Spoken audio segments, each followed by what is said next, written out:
Good evening, everybody, and welcome to the CMS Esports Varsity and STEM League. Again, it is week 3 for Rocket League. Joining me in the booth, as always, is Discounts and a special guest as well, with Charlie here with us as well to kind of give us a breakdown. How are you guys doing?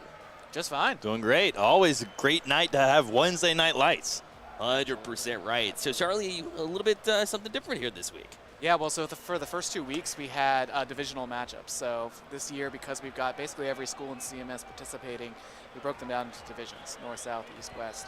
First 2 weeks, as we were laying the teams, get their feet under them, get things sorted out, almost every team played divisional matchups. So you're playing your local, regional rivals. Also, the divisions are more or less oriented based off of the experience level of the schools to try to make the matchups as fair as possible. Right. Well, after 2 weeks, what we did here is based off of the performance of each team so far in the season, they get matched up against a team that is roughly the same skill level or performance level. So this is where the rubber is really starting to hit the road. We got a couple of teams, as we'll see tonight, started out 2-0.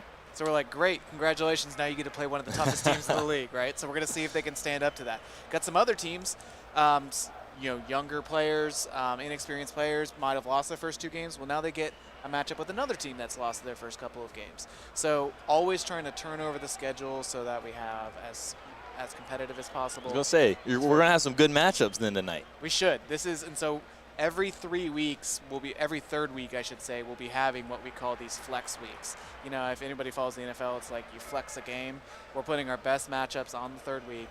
This is the third week, so it's moving time. Teams that are up, we're going to separate the real teams from the pretenders up at the top. And the teams that maybe just had a bad schedule for the first couple weeks, this is their chance to start moving up the rankings. And then they'll have a tougher spot next time when they're in the flex if they win a few games in a row. That's interesting to me because one thing that stands out to me in week 2, guys, was Geringer, and the way that they were able to perform in week 1 was just a stomp, right? They seemed like an unbeatable team coming in. They kind of came back to earth a little bit. They still got that win, though, but that means that not only was it more challenging in week 2, in week 3 they're going to have their toughest challenge yet. Yeah, that's absolutely right. And so that's going to be against Audrey Kell. Oof. Yeah, I'll say. Yeah. That's the reigning champs. Congratulations, guys. You win a couple of games, have a couple of good performances. Yeah. Now we'll put you to the test. For real. And Audrey Kell's in the South Division, Geringer's in the East, so they would never match up normally. But here on Stream A, yeah, we've got 5 really exciting matches that I'm really, that I can't wait to see. We'll be kicking off first with Harding against Charlotte Virtual. 2 teams that are brand new to the league this year. 2 teams that have been just starting to gel and pull together. So, they lost. They're both 0-2. Yep. Someone's got to win. Someone's got to win. Other matches, when you look at the top of the rankings, you're going to see the East Mac versus Butler matchup. That's going to be interesting. You've got College of Engineering going against South Mech.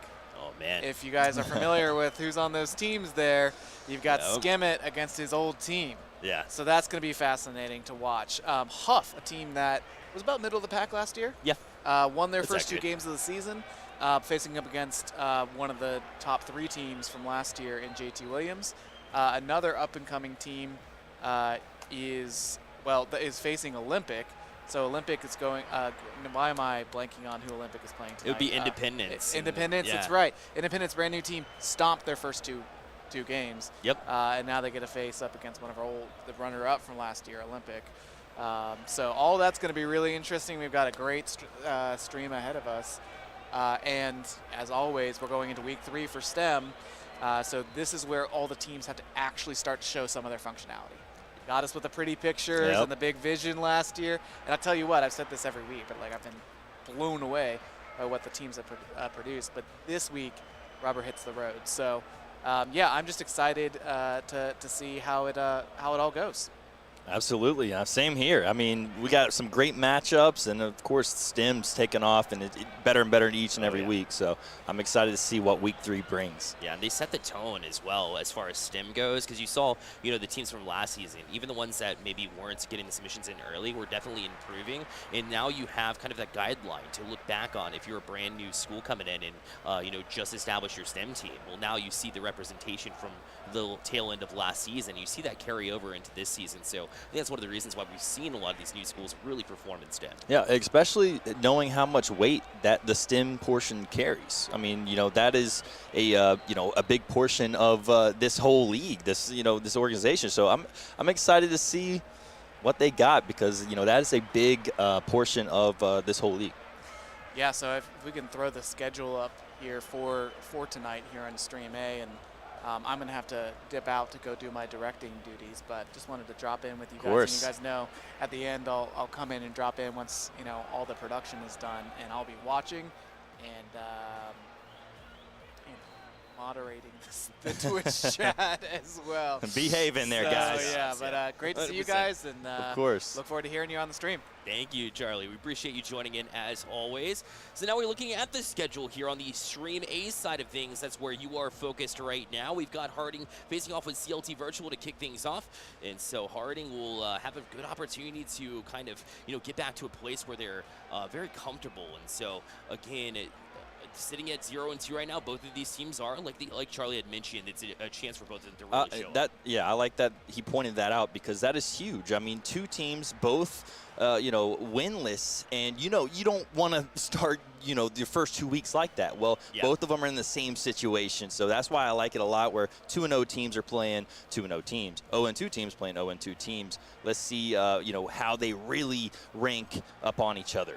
Yeah, and then Rocky River and West Charlotte facing off as the next matchup. West Charlotte took a step forward now with a 1-1 record. Rocky River sitting in 0-2, but that could be very deceiving. The way that Rocky River played these top teams, very close. I mean, we have a loss against Independence, who's been doing really well. Garinger as well with that 1-3, against that strong team. So Rocky River is definitely looking to show off again today and get their first win.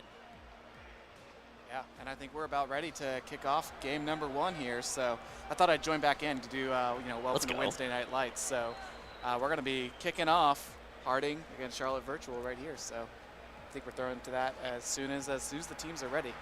Let's go. I'm excited. That's right. A reminder as well that we have a second stream, the B stream, if you will. So check out twitch.tv/CMS Esports League B. And check out those games going on as well. My good friends Bepic and Wolfie on that channel. And welcome to Wednesday Night Lights. Let's go. Let's go. Charlie taking over with the call. Love hearing it. So, first matchup here. And of course, when we talk about these two teams, we talk about how Harding has definitely, really tried to establish something here. But they had a tough first week matchup there in Olympic. Yeah, I mean, you're going up against Olympic, one of the top 3, I would say, schools in this league when it comes to Rocket League. And, of course, that's just a tough one. 0-3, it got swept, and then also against West Charlotte also got swept. So they're out here looking for their first dub. Yeah, sure enough, Harding finds that first goal off the bat. So Harding up 1-0 here with 4:30 remaining on the clock. So pretty quick strike here against CLT Virtual, who's trying to find their identity, to be honest. Obviously, both of these teams are brand new to the league, so they're trying to figure out how they want to play, how do they establish your rotations. Here, obviously, Sacred's going to have to carry a little bit of the weight in the meantime, while the other two catch up and get more comfortable with the game. And last week we really talked about getting that first game win. I feel like that's just such a big deal when it comes to these, best of 5 series. That game 1, everyone has the jitters. Everyone's just trying to, get their chemistry down for game 1. And now look at it. I mean, these guys, eventually you get 1 game under your belt. You're feeling pretty confident going into game 2. Stronger and stronger as you go. And, hopefully that'll be the case here for CLT Virtual. As, both of these teams looking for that first win. And this is an opportunity here, but couldn't quite finish there with CLT Virtual, as that one kind of snuck its way back towards the net, but not going to find its way through. As Adam will press here in the corner. Good job here from CLT Virtual to keep it away from the box, and they will eventually find their way out. And a demo out in front to free up some space. An opportunity here, as this one will bounce out in front, back the other way. Look out for the slingshot. But we head to center field now as things start to settle. Yeah, it's just a lot of back and forth action right here in the first 2 minutes. Obviously, Harding getting the first goal under their belt is a good thing for them right now. Looking CLT Virtual not playing too bad either, though. They're now about to head and see if they can get their own goal themselves, but Fly Canning was able to get that one out of their own net. You're looking in the point of view of Sacred, who now will sit back here at midfield. Maybe not a bad idea as Fly was trying to send it out, but that's actually going to be hitting back towards the box. And so now having to try and get that next touch, Adam in support. Great job to jump out knowing that a teammate's in trouble and being able to bail him out here to the corner. As now two members of the same team kind of collide there, almost a roll one. Close. We saw one, though, last week, right? We did, and so it begs the question, does it count if it's the same team? I don't know. That's tough. 1-on-3 situation, can't do that. No, right? absolutely not. But you see a lot of chaos going around in these corners, though. A lot of bumps and a lot of just kind of, not rhythm, but I feel like these guys are going to be picking it back up here once they get it. But look at this possible goal here, and it is. We got a game-tying goal right here by CLT Virtual. Yeah, Sneaky Shark, look as she hops that one high up in the air, and then you see them backtracking just a little bit, couldn't quite find it, and so a sneaky goal there for Sneaky Shark. Yeah, Adam, you know he wants that one back. He had it right in front of him and just had the backflip accidentally, it looks like. It happens every now and then, though, Bear. It does. Or at least to me. It does, yeah. No, even at the top level, another miss, and that one will find its way through, too. CLT Virtual with their first lead of the season. Wow, if I'm Harding right now, I'm scratching my head. Look at this play where it hits off the back. Adam, another chance, but this time, it was his teammate who swung and whiffed on that one. Yeah, and you got to feel good if you're CLT Virtual here. Yeah. That's back-to-back goals there pretty quickly. You love an answer, but you love even better the chance to really jump out, take that lead, and try to build on it, too. It looks like now Harding has a little bit of an answer here as they try to push back forward, and now a mistake on the back line there. Yes. Fly Uncanny able to tie it too. You saw Uncanny just waiting for that ball to be dropping down. You see it right here again as he patiently waited for Sacred to go up. Wasn't able to get it, so he's like, I'm going to take this walk-in goal and tie this one up. But, yeah, the momentum's just shifting back and forth. Yeah, honestly, and Sacred, not known to miss those type of balls, but sometimes, when you see the ball coming back towards you in a bouncing situation, maybe you misread because you didn't know it was coming that way. As Fly, not going to miss on that shot, though. A chance here in the corner here as Sacred holds back. Will beat one to the ball. Now ship it past the last defender as well. Possible breakout here for CLT Virtual as Sacred jumps on it next to try to make up for that last little moment. And that one will be chopped across. Good job from Adam on the defensive side. Big play from Adam. If he wasn't there right there, that would have been an easy goal for Harding. So him being there saved them a goal. Sacred a chance. Now will cut it around. Tries to get that short side post, but a big save from Adam to hold it out. And the biggest defensive play so far from Harding to keep things even here. Yeah, I mean, Adam just came out of nowhere. Two really big plays for himself. And there was another one there for Uncanny right there. Yeah, Fly was right on cue as well. Sacred will chip this one across, but no teammate there in support. It'll allow the chance for this Harding team to continue to try and press. Sneaky Shark couldn't connect, but Sacred there in support here at midfield. This one will fall across. It's Alphabet for the shot. Adam couldn't get to it. It sneaks its way through, so yet again, CLT Virtual find themselves on top. Yeah, Harding's gonna have to answer back here. Not much time left remaining, Bear. As you see, Adam not able to time that one, but I mean, CLT Virtual now on top again. The tennis match keeps continuing, and we only have 49 seconds left remaining here. Yeah, now it's a chance you have to get one back here if you're Harding. We've seen them do it once before. And now this one left open, though. A chance for Sacred. Just went a little bit wide. And now Adam back on it now the other way, trying to get to center field. Will chip it to himself. And now a touch forward, down to 30 seconds left, but they do have offensive possession here, and that'll elude a couple of defenders there from CLT Virtual. They need to be careful here. Fly Uncanny, back across, a chance, Sacred with a touch away. Adam tries again, and will direct it towards the box. They couldn't get to it, but it's through the box and out. Still 15 seconds remaining. They need to keep it on that side if they want to have a shot at winning this first game, or at least tying it up and going to OT. But right now, it looks like Charlotte Virtual is able to play around and kill some more time. Yeah, now it's to the corner. This one will be very tough for them to keep it up now, as Harding will not get the touch. It's CLT Virtual with their first win on this season, and that's got to feel very good for this squad. Oh, absolutely. I mean, you saw, like I said, the game one is such a big game, and honestly, kind of even on the shots when it comes to that, 5-4, and looks like Charlotte Virtual was able to hang on to game one, so big game there for him. Oh, it's big time. I mean, these players are relatively new to the game of Rocket League. It didn't feel that way. You can see the work that they've been putting in. It's very clear here. When you look at the squad, that Dejan has really put on some work. I know he actually has some experience coaching at the top level at RLCS in different regions. So to have that backing and somebody, a voice of that nature, teaching you how to rotate, right, to be there and support, you can tell that it's been a huge step forward for the CLT Virtual team. Yeah, absolutely. And, we had a few miss open goal opportunities, but that's just game one of this series. That happens all the time. So I'm looking forward in game two to, see some more. Yeah, well, we got some stim coming up for you, of course. The stim submission number 1 here. So we're going to pull that up here for you here and see what they came up with here. This is Charlie Charger, and welcome to Charger Chase. Charger Chase is a game where you help Charlie find his charger throughout various rooms and avoid various obstacles. In previous weeks, we've shown you the ending of level 4 where Charlie gets his charger. We heard your feedback and added more backgrounds and even made the platform stand out more. We worked on codes to create a timer for the player to see while playing. We plan to add a leaderboard with your best times in the future. Shown here, we plan on adding carpet and more details to the rooms as we progress. The gameplay shown below, you can clearly see the purple platforms of where you need to be headed. We even added a new timer in the top left corner of your screen to track your progress. We have so much more on board for Charger Chase, and we can't wait to see you then.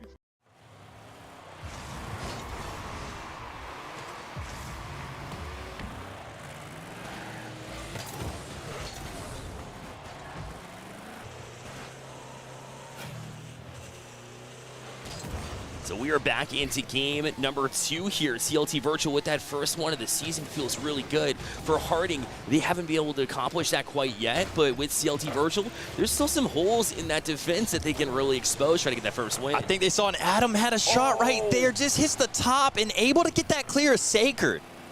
Yeah, now it's going to fall back down. Being their own teammate, though, is Alphabet trying to maybe free up some space. I don't know how it worked, but eventually it did. So Adam now beat to it. Sacred able to put this one away. CLT Virtual continues their run. Yeah, big play by Sacred on that, taking, honestly, coast to coast. See that? Adam had a shot on the other end, and it ended up going Charlotte Virtual's way. So big goal right here to start off game 2. And, oh, man, good start for CLT Virtual so far. We'll see if Harding can answer the bell. As Sneaky Shark will leave it here. Sacred able to push forward just a bit. Will eventually run into the wall as Adam's able to help out and just chip it back out to center field. But Sneaky Shark back at it. She is so good at getting some height where it throws off the defense. Fly on Kenny needs to get back to it. And although a touchdown, it's Sacred able to dunk through. 2-0 lead. Sacred, watch this one more time. The ball was right there, and I thought Uncanny was going to be able to somehow get that away, but not able to do so, and now got themselves a 2-0 lead in game 2. Oh, man, good start for them. They continue to try and establish and build off of what they are able to accomplish in game number 1. And as for Harding, now is a chance to try to answer back as this one will hang there at midfield. And Sacred will move forward yet again. More offensive time and possession here for Virtual. CLT Virtual, just seems like they've been able to establish something. Finally, Harding able to at least gain a little bit of offensive possession. And the way they did that was just demos. Yeah. I mean, they honestly just took out the whole team just about of Charlotte Virtual. So, hey, whatever you got to do to get that ball on the other side, I mean, whatever works for you. Yeah, continuously finding creative ways to get around. Right, that is definitely one of the ways that we mention pretty frequently, because it really does disrupt a defense completely. And you see that here, as now it is Harding trying to jump back on it here. Unflying Canny. Canny almost got to it. Could not quite establish it here in the corner. It's going to be another duo effort. This one has a chance off the post. Couldn't quite find it. And finally, Alphabet able to get over and make a save. Looked like we were watching pinball on that. I mean, ball was going all around the net, but just not in it. As we have a possible shot. No, that was Adam able to make that clear for Harding. And Adam allowed the chance to get back on it halfway through this game number 2. CLT Virtual has been holding on. Hasn't been the cleanest of games, but they have been able to keep it away. And that one again challenging that far side. But they are able to get out of harm's way. At least are now Adam again chips it back. Looking for Grayish here as Sacred holds into the corner. Now we'll need some support. Couldn't quite connect. The shot there. Sneaky Shark chips it. Maybe just enough to keep it out for there. And the shot going to go wide. So many opportunities, just missing those two. And you know Harding needs those points. It's very frustrating if you're, on Harding. Yeah, it's been a rough patch for sure. But you got to stick with it, right? I think there's not much they're doing too terribly wrong. It's just they haven't been able to find the bounces that typically go hand in hand with a day that's favoring your squad. Absolutely. I mean, you're getting all these opportunities. That means you're doing something right. You just got to execute in the near future. Still only 1:22 left. Still plenty of time remaining. Get a couple goals here. Rocket League, for those who don't watch a lot of Rocket League, that's plenty of time to put up a few goals. Definitely, especially when they have an established offense here, and the defense from CLT Virtual eventually jumps on it, though. Good speed here from Sacred. One to beat. It does. Good job to get past. And now a 3-0 lead for CLT Virtual, looking better and better. Sacred with that pop shot. You see nice dribble and right over Flying Canny, just over his car. And that was just a beautiful goal right there to give them the lead by 3. Yeah, good job to chip it past that last defender. It's just great pitch awareness, knowing where the last defender might be so that you can get that chip up and over. So now a 3-0 lead, going to feel very, very tough for Harding, who is already having trouble finding the back of the net. They almost did there again. No such luck. Uncanny. Olds will have to chase it all the way back to their own end. In fact, that touch not going to do them any favors, as that gave CLT Virtual yet another chance. But a good touch back out here. They have to establish something here on this next possession. Yeah, and luckily that ball went back to Adam, and he was able to make this clear and get the ball, staying on offense. But right now, it's just a really great job by Sacred. I mean, that's the person you gotta, hats off, right? As he almost put another one in. So close. One rattled around, did not quite find the back of the net, but the check back down. And Sacred does it themselves. It took a little bit longer, but eventually we'll He has 7 shots, Bear, and 4 of them, literally every point that they have is from Sacred. That's crazy. 7 shots, 4 goals. Big numbers here for CLT Virtual, as they have taken this match by the horns. They've really established full control here. As under 10 seconds left, it will be securing a chance to close out in the next one, maybe one for good measure. No Adam able to touch this out to the corner as well, so CLT Virtual heads to match point here. It's obviously a place they haven't been before, but so far, Discounts, it seems like they're very confident playing with the lead. Yeah, I mean, you want to ride off that momentum, and that's one of those things where, you don't switch anything up. You don't fix something that's not broken, and right now, they're playing well. They keep doing what they've been doing into Game 3, and I feel like they're going to have success. Yeah, they have definitely not proven to me that they're falling anytime soon. It's up to Harding to really come back and show what they're capable of. And they've really been taking shots that just haven't been able to finish them. We'll see if that changes. But we do have another STEM submission as well. So let's go ahead and bring it up on the screen now, and we will see what Harding University on the STEM side submitted here. Hello, this is Emilio Pacheco with Harding University High School, and we will be presenting our game prototype. Do note that the audio for the game this week will be missing, but this game is fully functioning, original music included. The story of this game is that you, the player, have been trapped in a dimension called the Slip, and must traverse throughout a series of mazes while collecting keys to return home. As mentioned before, you collect keys throughout the maze to unlock the exit. You can also collect fragments, which will unlock pieces of a story which you can put together. This is completely optional and is not necessary for the core gameplay. Each level will contain a different maze, presenting a unique puzzle that the player must solve by collecting all of the keys scattered throughout the maze.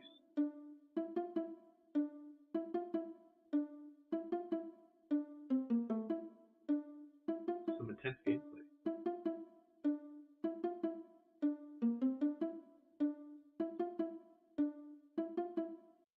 This demonstration showcases a rough idea of our game concept, the art, and the UI.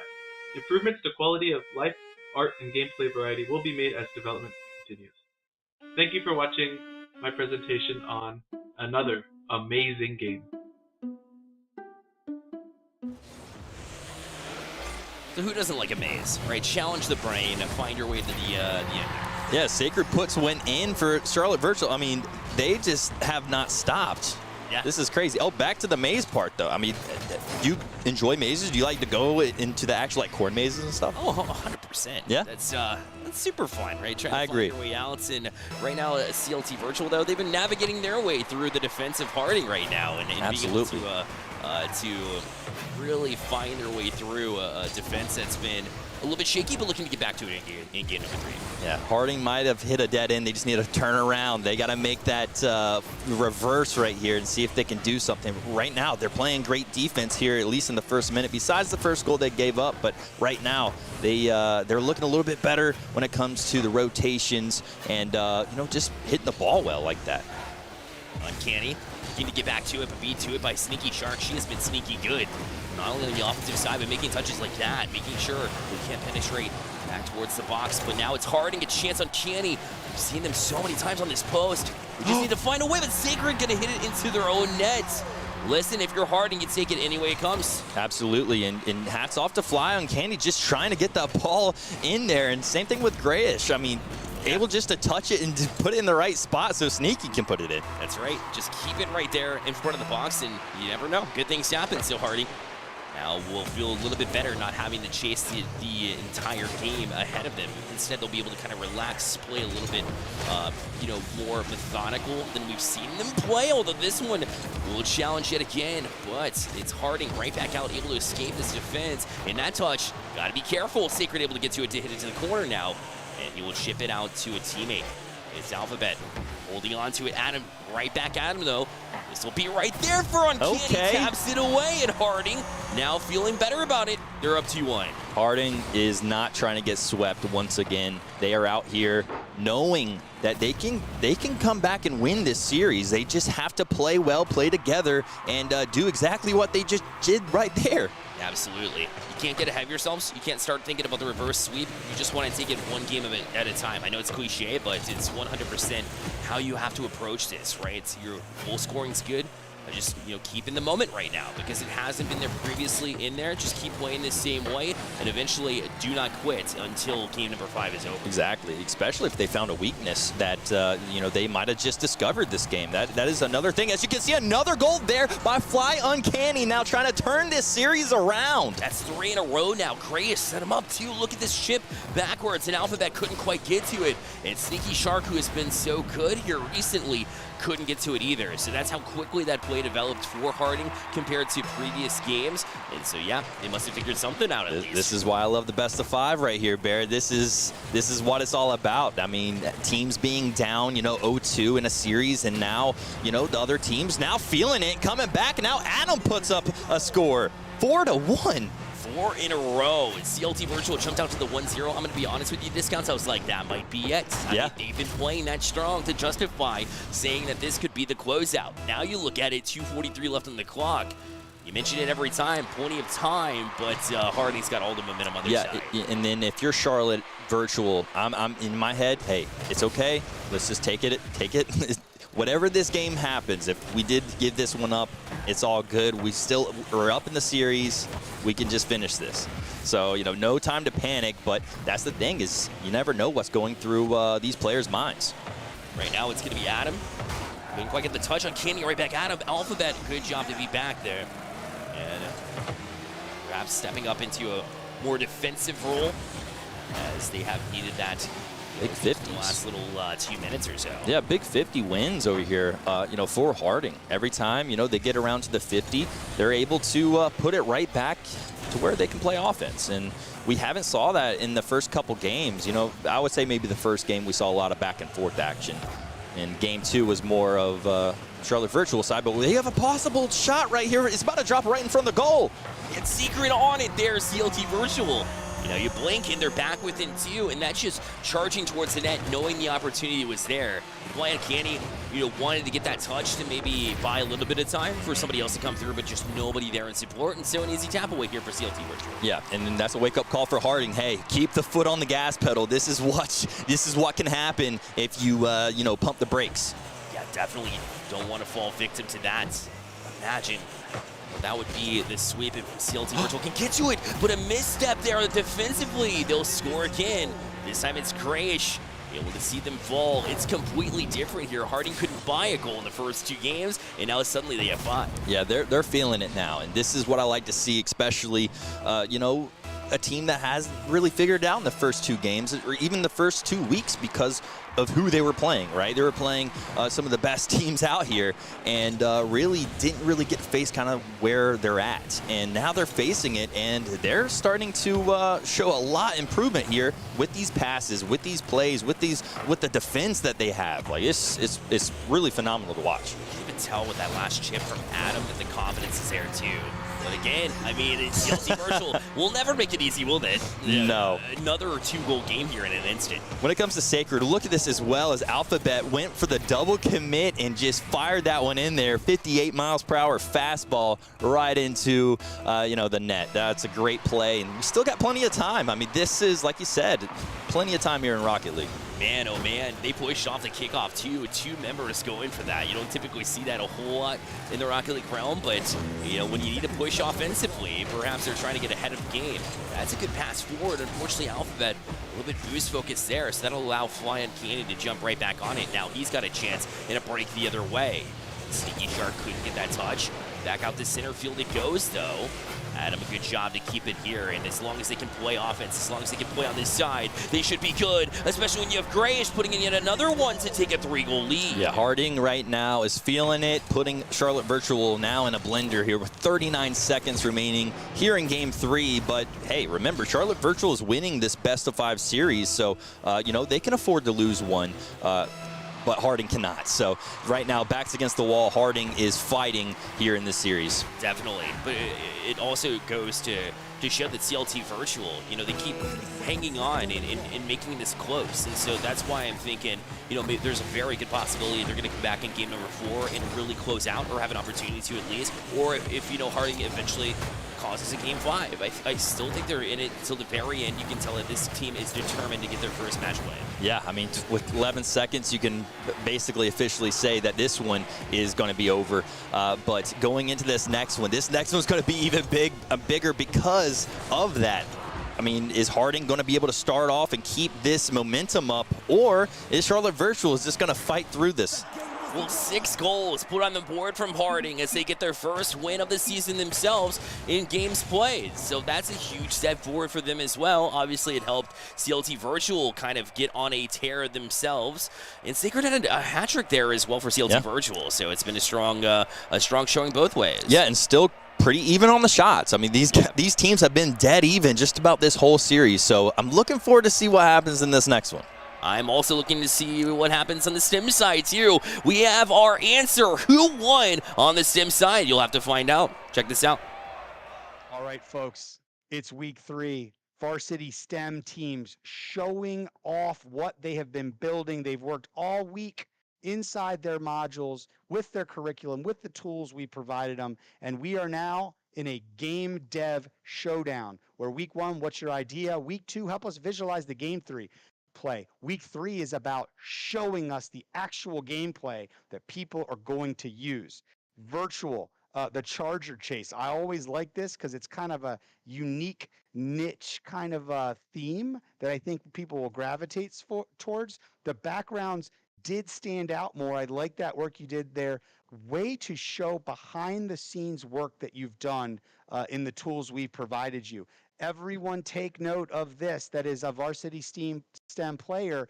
It's not just about showing us the front end. It's showing us that backside that you did the work in. People need to know how hard this is. This isn't you making a picture in a PowerPoint slide. This is you building a real game that people will be able to play by the end of this regular season. Next is, how are you going to be able to add a hook to make people keep playing this? And when I say a hook, you know, you've got great gameplay, you've got great visuals, you've got, you know, all these other things. What's the thing that in some cases are going to draw people that don't know you into the game, not your parents or your friends, people that just hear, oh, there's a cool game. And then once they're in there, they're not just going to play it once and it sits on their phone as a dead app forever. What's the thing that's going to keep them playing it, right? One example is, you know, Galaga or the arcade games when they first came out. They were awesome. People loved them. But when they added the leaderboard that people could compete and get up on, they were churning those quarters in, and it was impossible to stop. the example again of others. We'll talk more about it later in the stream. But Waze, it's about the hook, and you have to find one in this game. I 100% agree with you. You know, Of course you do. they need that hook. That's not always true, but I think they need that hook, like a leaderboard or something. You know, somebody to get the high scores. This is going to be a speed run type game. The other thing is thinks it need a little hook at the beginning. Like, why is it so important you get this laptop charger? Is it because there's some big assignment due? Is your game STEM submission due, and you need a charger to run your laptop? Depth of that, not just a leaderboard, how fast you do it, depth of that hook. Harding, another amazing game. That's the title. The mazes. I really think you're onto something here. You just got work to do. Let me say, dope of the dopeness original music, man. That is a huge part of game dev. And I think, is this the first? Have we heard I haven't heard anyone showcase it where it jumped out at me that they're doing original music. So I just want to really highlight that. Yeah, there's other teams that have done original music. They just didn't mention it. Well, hey, guess what? You don't mention it, Yep. I don't know it. So got to figure that out and add it in. This was great by you guys. I think that you're going to need a hook here. Once again, this is cool, but how many times could you see yourself playing this, right? Just as is, even grabbing a key, it pops over there, grabbing another key. You might think about timers. You might think about, and don't use this one, but you can if you use it as an inspiration. What I immediately thought of was, what about bad guys like Pac-Man in some way? So it's timed. It's also a bit of a brain puzzle with the keys and what happens, and it's pattern-based that you have to. So it's not just timed. It's not just pattern-based that you ultimately, the faster you go, it's more about thinking about where the next key is going to be and how you get there. Then with the bad guys, which also could be pattern-based, I think that could be cool, but a hook is necessary. Yeah, and you might have to, lure the bad guys out of one part so you can get in there, and you're constantly juggling, different bad guys coming from different directions. Leaderboard, I think, is this going to be a speed run game or highest score, points? Who knows? That's all I've got. All right, scores. Other than that, I think these are both games that are going to look pretty good. So I'm going to go 1 virtual and 1 Harding. Wow. Well, I'm going to be good cop then too, and I'm going to do the exact same thing. Good job this week. That's 2 points virtual, 2 points Harding.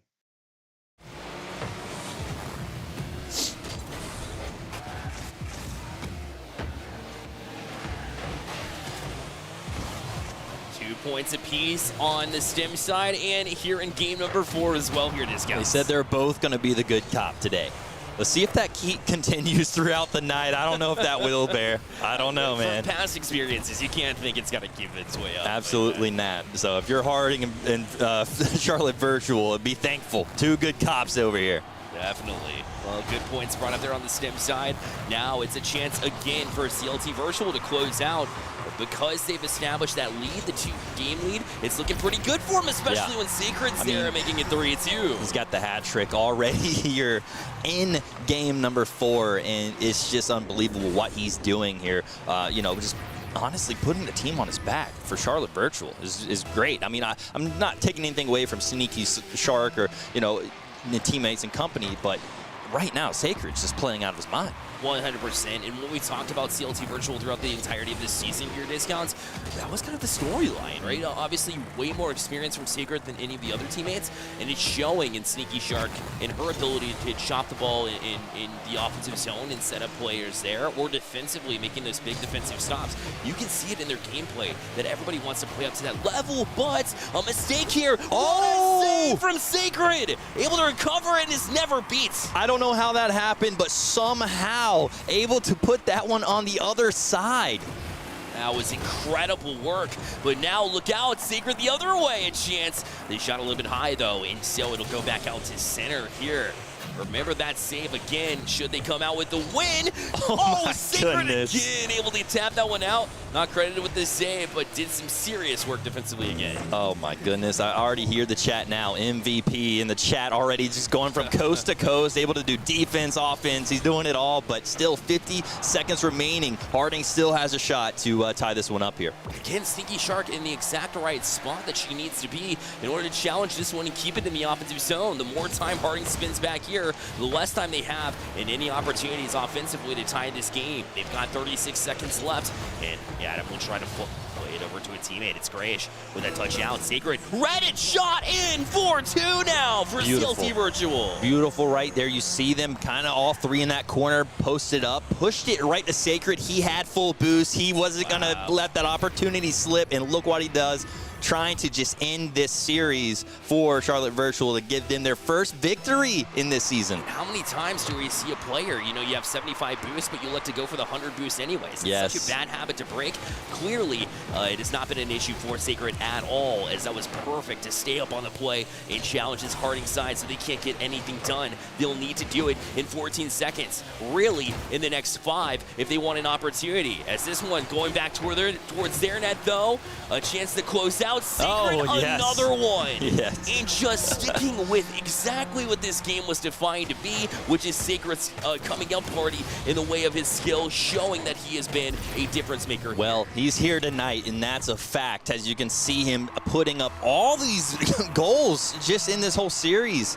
And, Harding still trying to, fight through that series, but unable to do so, with Sacred Shark able to just pull this one out for Charlotte Virtual. Man, how exciting has it been starting off already as CLT Virtual gets their first one of the season. So what happens when you go across divisions? They have something to play for, right? It's not your normal matchups that you typically see. And for Harding, they were able to also get their first game win on the season too. So it's not completely lost either. And plus the lessons along the way will go a long way. Absolutely. You take those lessons learned and move them into the upcoming weeks, and let's see if they will do that, because right now it looks like Charlotte Virtual, they picked up on some whenever they played these top teams. I feel like they put that into practice, especially Sacred in this last series. 100%. Well, we have a great matchup also going on in the B stream too, so if you'll pop up in a second tap, right, and go over to twitch.tv/CMS Esports League B. Independents facing off with Olympic. Definitely their toughest challenge so far. Absolutely. I mean,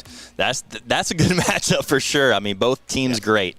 Again, 2-0 on the season, so want to keep those perfect records where they are. We'll see. We'll see who does it. It's tough to do for sure. So we've got, again, a pretty jam-packed, day here. Wednesday Night Lights kicking off in a great fashion as it begins here. Love to see it. I feel like in the last couple weeks, we always see sweeps after sweeps, and usually our first series. But if this one's already getting good, and we just started, so looking forward to some more great series. Oh, man, it's going to be an awesome night. We can tell already. Well, we're going to take a quick break, but when we come back, it'll be Rocky River facing off with West Charlotte after this.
Discounts and Bear Light here with you on the CMS League channel. Again, we appreciate you tuning in, and we have our next matchup here, and let's talk about it because we have an interesting concept here with Rocky River now sitting at 0-2, but looking very strong in the process.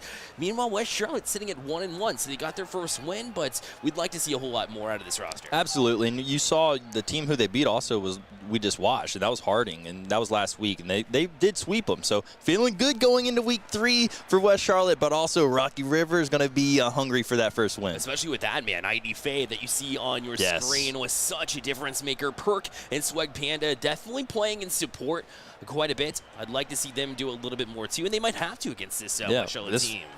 Yeah, especially you got Baby Hippo, Soul X, and the guy who I want to highlight is Malik. And this is a guy who you definitely want to watch out for West Charlotte. I think he's going to give ID Faye a good run. That's very fair. I definitely agree with that. Soul X, of course, being sob. It's been a sob story as far as the internet issues go. We're hoping that's actually just an assumption, to be honest. We're not sure what's going on, but it seems at times it just falls off and cannot play, quite literally. You see the car stop. It stops. It's so heartbreaking I know. seeing how much progress they could be making, especially the way that him and Malik have really been hooking up. They got the chemistry down, that's for sure. But like you said, as long as Saab he's there, then we're fine. I feel like Saab is definitely a player who you want to see on the field he basically complements Malik, and Malik as well to him. So, as long as he's up and running and got the car started, he'll be all right. Yeah, and then you got, and you combine those two, right, and the way they're able to play in duo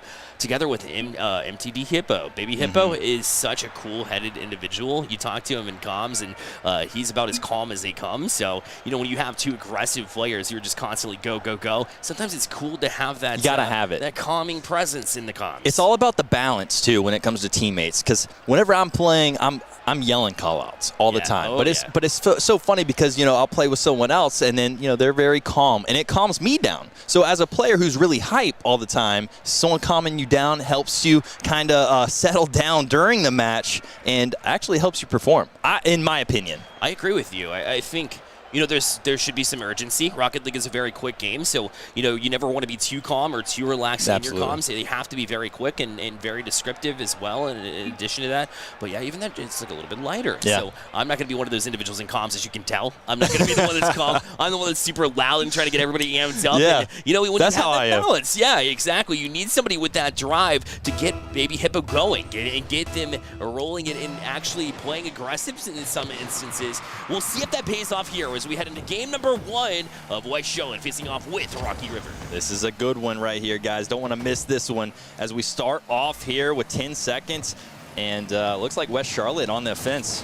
Yeah, already showing a little bit of, prowess and awareness of what's going on. No Sob here today. It looks like Gamer Mike will be hopping in for West Charlotte as a substitute. So we'll see what kind of talent they bring to the pitch. Is it going to be as strong as Sob? Obviously, it's going to be more consistent as far as how long they're able to play. Yeah, and you already saw a little bit of team bumps there. Obviously, that's still game 1 jitters, trying to get that out of the way, especially, playing with the sub, who you really don't play with a lot. So I'm very curious to see, as this series goes on, to see if they're going to be able to kind of play similar to how Saab and Malik play. So if you don't know as well, it is Mystical Pink. That is Baby Hippo. So to see that big save there and rather, less experience in the game of Rocket League than the rest of his teammates, to show up in that moment and make a big save definitely shows just how effective he can be. But look, ID Faye up, flip reset, tried to swing it but couldn't quite get that second connection. In fact, bailed off of it, and this will hang to center field. But Perk not able to connect either. A bump out, Malik, they shot it in. West Charlotte up 1-0. And highlight on the sub for Gamer Mike. Watch this bump right here as he got Swag Panda out of the way there for Malik to Evil just put it right over ID Faye. Man, that was a big play. Big bumps out in front. We say sometimes you have to get creative. If you can't, if you don't quite fit into the rotations quite yet, why not jump out and get a bump until you start figuring that out? At least give yourself a lead while, so that way you have the lead when you're trying to figure out this rotation. And this goes for, all the other schools and all the other players and subs as well. If you know you're next in line and could easily get called up, watch how Gamer Mike's playing. I mean, he is stepping in the role perfectly right now. 100%. I agree with you. Well, Perk, Gonna sidestep Gamer Mike right now. Malik, a little bit out of it, was far forward, very trusting of Mystical to get that touch. He eventually did, but now it's right back down the field here for Rocky River as IDFA will allow Perk to jump on this one. Couldn't quite connect, but there he is in support, and he's already up for this one too. The problem is he's headed towards the corner. Not much you can do except for get that extra touch and set up Swag Panda in the meantime. But Gamer Mike from a backwards position, good job to chip it out, but then the pressure remains here for Rocky River. Yeah, and that right there is when IDFA was kind of waiting on that too, waiting for Mike to pull that one away from the corner. Watch this one again as he does pull that away from the corner. IDFA sees his opening and gets it right on Hippo too. Yep, and it was right there. Again, just a second, a little bit slow, and that's something that will evolve over time, especially as a player that we know is very teachable. In Mystical, that when you're that close to rotations being that strong, eventually you'll see him make that save later on in the season. Absolutely, and IDFA, he's all over the field, but I'm giving credit to West Charlotte for kind of just stopping him. I mean, I know it's only been a few minutes, but you know, shout out. He's the guy who's usually, you know, putting up them aerial goals. 100%, yeah, making huge plays in timely manners. Right now it's Swag. Back to IDFA, chips across, Perk is there. Malik tried to challenge, but he was off the mark. As both of them go to the side, kind of throw him off defensively. Malik will challenge IDFA. Quick answer there to jump on to Perk again, able to follow up on that touch. IDFA, midfield, will chip it forward. Perk was cherry picking a little bit, trying to get a deflection away from this defense. Swag Panda the next to do it. Back towards the net, good shield there from Gamer Mike. As this one will now fall in the hands of IDFA, though, who's been so good at reading the play as a third man back. Rocky River is peppering shots right now at West Charlotte. This is kind of crazy, but now West Charlotte has a shot of themselves and see if they're going to be able to make anything happen. But IDFA, of course, is there and able to get this one away. Perk again on it. Gamer Mike trying to challenge, but Perk the shot a little bit wide. The follow from Swag Panda. Tried to go back across his car and go to the far side post, which couldn't quite get enough on it, so the velocity definitely the difference maker here. Malik tries to find it past the Mystical. He was he had no boost too. I was ready. I was like, no boost in a dream, and that dream almost came to fruition as IDFA now puts it up for his team. Rocky River now on top. And Perk, the one that set him up. Look at it. From coast to coast, able to bring it where Mystical was backwards and trying to play and shield it. And a good job to chip it away from him. Just one to beat, and they were able to accomplish that pretty easily as Rocky River now with this lead. Yeah, I like how IDFA just trusts his teammates on that. Let his teammates get around on those corners and get him the pass. I mean, he's been sitting midfield just about the whole game. You see him right there again, once again, able to just hit it right back for his team and stay on offense. I mean, he's doing a great job. Look at that shot right there by Swag Panda. Good answer from Mystical as well to get that save, but now they're right back to it again. Yeah, Rocky River has looked incredibly strong. Panda back across. IDFA again, allowing the teammates to set him up in order to put that in the back of the net for the 3-1 lead. Yeah, and that just shows you, if you can trust your teammates, like, a lot of great things happen as you see him just bouncing that one in, and just unbelievable plays right there by IDFA and company for Rocky River. 3-1 lead. They have established something quite dominant here as of late in the last couple minutes or so. West Charlotte has been playing on their heels. IDFA again, what a read there in the box, just showing up and showing out on a regular basis. 4 goals for himself right now. Bear, watch this one as he taps this one right over the car of Mystic, and that is just an unbelievable play, and now gives them insurance goals here in game 1. Rocky River looking to close out this game number 1. West Charlotte jumped out to the 1-0 lead. It has been 4 unanswered goals for Rocky River since. As Swag now trying to play out. We can't say enough about IDFA. Again, right on cue, able to tap this one away. That time he did it himself, but it's so difficult sometimes to trust your teammates, especially when you've been the one that everybody's been looking to create chances and score goals. Yeah, and that goes to show how well they know each other, because I feel like if you were just hopping in with anybody, you really can't put that trust into somebody. You really don't know how they play, where, you know, when they go, when they commit and everything. Let's see if IDFA can make this one happen. Oh my goodness, as he can somehow, it's gonna go in. I think. No! Somehow Malik was able to get that one out. I know the game's basically over, but that was still hats off save right there by Malik. Yeah, that's just the no-quit attitude from West Charlotte, so credit where credit is due. But you have to talk about Rocky River, who popped off with 5 straight goals. Again, to make a 5-1 victory, and 5 goals from ID Faye. Every single one of them assisted. Yeah, West Charlotte's going to have to put more shots down range because they weren't there on offense.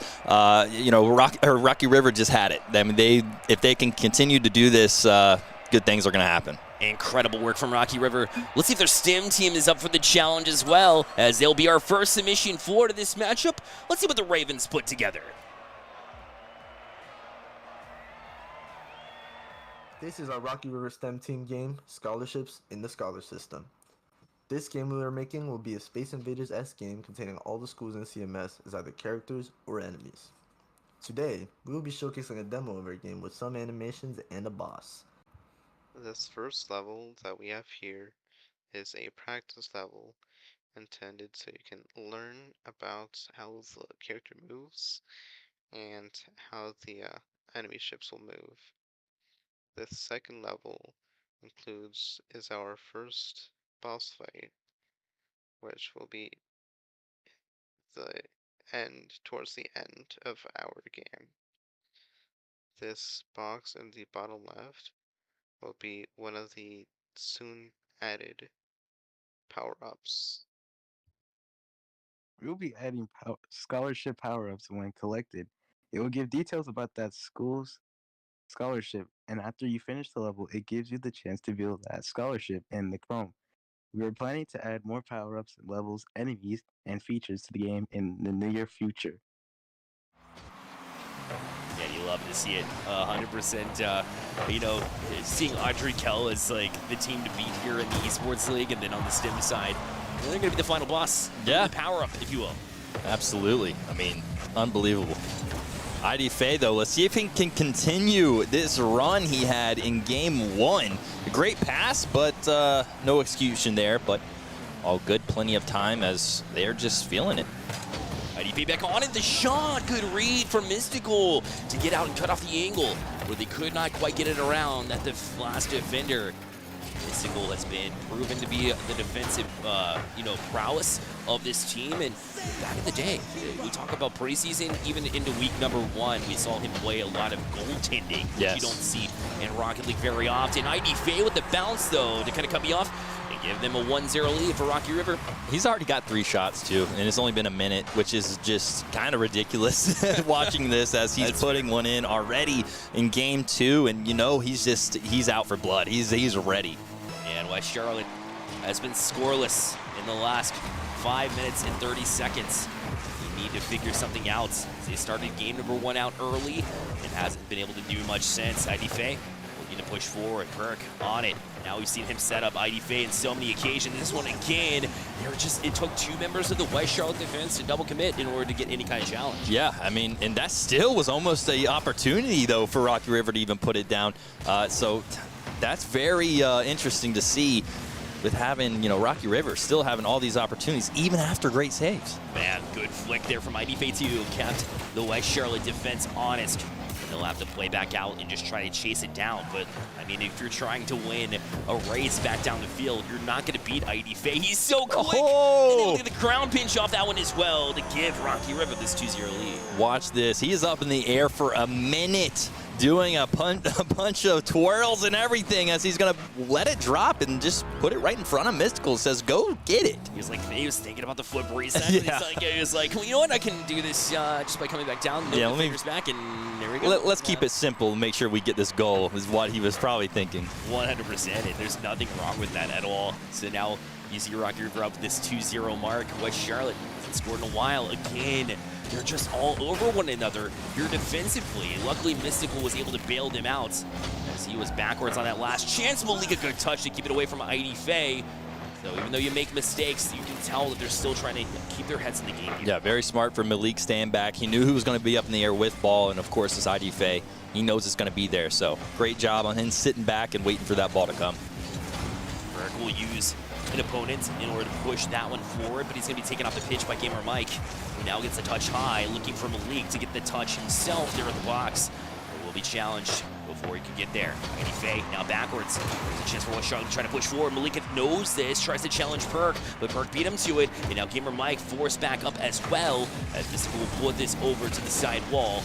ID Faye again able to challenge, beat 2 defenders, now just needs 1, but unfortunately got around it a little bit too much. But Perk right there in support. Malik will chip it over the corner and chase it down for West Charlotte. Wow, that was a bullet from Perk off the side as well. I wasn't expecting that to come off his car so fast, but look at Malik with another save. Can he do it again? Gamer needs to get it away. Malik needs to get it away. Somebody's got to get it away from this West Charlotte goal. Yeah, it seemed like Rocky River didn't expect him to not be able to get back to it, but Perk was expecting that one. He's the first member of Rocky River that isn't ID Faye to get a goal here in the series. You love to see it. I mean, he has been making these, tough shots and everything, so hats off to him for putting one in for his team, and now he's like, hey, ID Faye, I'm here with you. I'm competing here with you.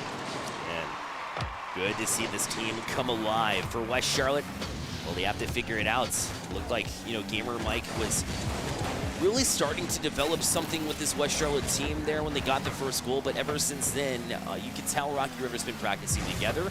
It really shows when you have all members of your team available, ready to play on game day on Wednesday Night Lights. Yeah, that's very unfortunate. Not all 3 starters are on, but hey, I mean, you have to adjust in those weeks, and it's the same thing when it comes to real sports. Obviously, injuries happen, sickness happens. A lot of things can come up that you need a sub to come in and, show up. So you have to, that's still your member. That's still your teammate. So going forward, hey, these subs need to be there. Yeah, absolutely. So Perk, again, with 2 goals here, so I'm trying to challenge and do an ID Faye impression, trying to get the hat trick, and it's very possible here as he and ID Faye both with 2 goals here in this game number 2, which is very heavily favored this Rocky River side. That's a good pass though across from Gamer Mike, looking for Malik, but Malik, a bit of a hesitation there. Again, that goes back to what you were saying. When these subs come in, it's tough to, very difficult to trust these teammates. Yeah. And we see another one break through here, this time from Swag Panda getting his first. Hey, they're all getting goals. They're having good vibes over there in Rocky River, and especially, if you're a fan of Rocky River, I want to see it in the chat because, they're definitely putting up, repping the school right now. Absolutely. Showing why this team, even though sitting at 0-2, really deserve a stronger record, in my opinion. Fell just a little bit short to Garinger, who's been a team that we've been talking up for a while now. Well, and they put up, they didn't even get swept by Garinger. That was they got beat 1-3. But, Garinger's one of the most improved teams I've ever seen come out of this. But there's ID Faye. Look at him again. Let's put another one on the board for him. A hat trick there. Now 8 shots on the board for him. Making it 6-0 for Rocky River. And West Charlotte will look to just dust this one off. It is a lost cause at this point with 33 seconds left in this game. However, you still have a game 3 to play, so you got to get back out there. We know Tower Sparky's not going to give up. The coach here for West Charlotte, he's in the comps, really trying to get this team amped up and fired up. Absolutely. And you know that your team's got the fight in them. I mean, we've seen it. We've seen it time and time out because these guys are ready. I mean, going into this game, game 1, they were already competing. Like you said, the sub was there. And now just looking like hopefully they can get that momentum back. Yeah, until then, it'll be a Rocky River win here in game 2. ID Faye trying to back the stats too. So Panda gets the second with a second left. And so now everybody contributing here. ID Faye set it up, went just a little bit high, but they're in support yet again before they can get to it. It's the 3rd man back, so it's just responsibility defensively for Rocky River is constantly there. But then also knowing when you can challenge the play, being very confident in when you are able to jump in on the offensive side is the reason when Rocky River will be heading into game number 3 with a chance to close out this match. Yeah, right now they're looking good. Like I said in the last series, they don't need to change anything up. They know what they're doing. ID Faye's trusting his teammates. ID Faye is doing what he does best, and that's scoring goals and making crazy saves. So as long as they keep that up, might see another sweep.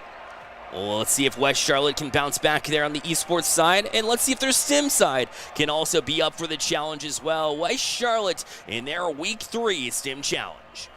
Honestly, don't even know how to start this one. What you're going to be seeing right now isn't entirely playable, but it's playable to an extent.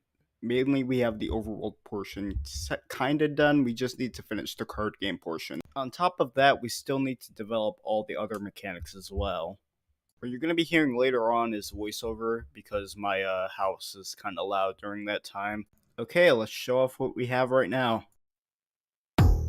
Currently, we have the overworld portion done as we have the new little blue guy there. We have revamped some of the sprites. Currently, we're trying to fix up the card game portion so like it's actually playable, at least for like the first battle, although we should have probably done that earlier. Currently, you can move the cards and you can set them onto like the play things. Blue is yours and orange is the enemy's. However, there's some behaviors like, you know, the ones up there, you can still move them around. I didn't do it in the video itself, but yeah, you can move them around and that's bad. I think the game is more formatted as an RPG card game boss rush, kind of. So it doesn't really have any like random battles. We're hoping to get this portion done sooner rather than later.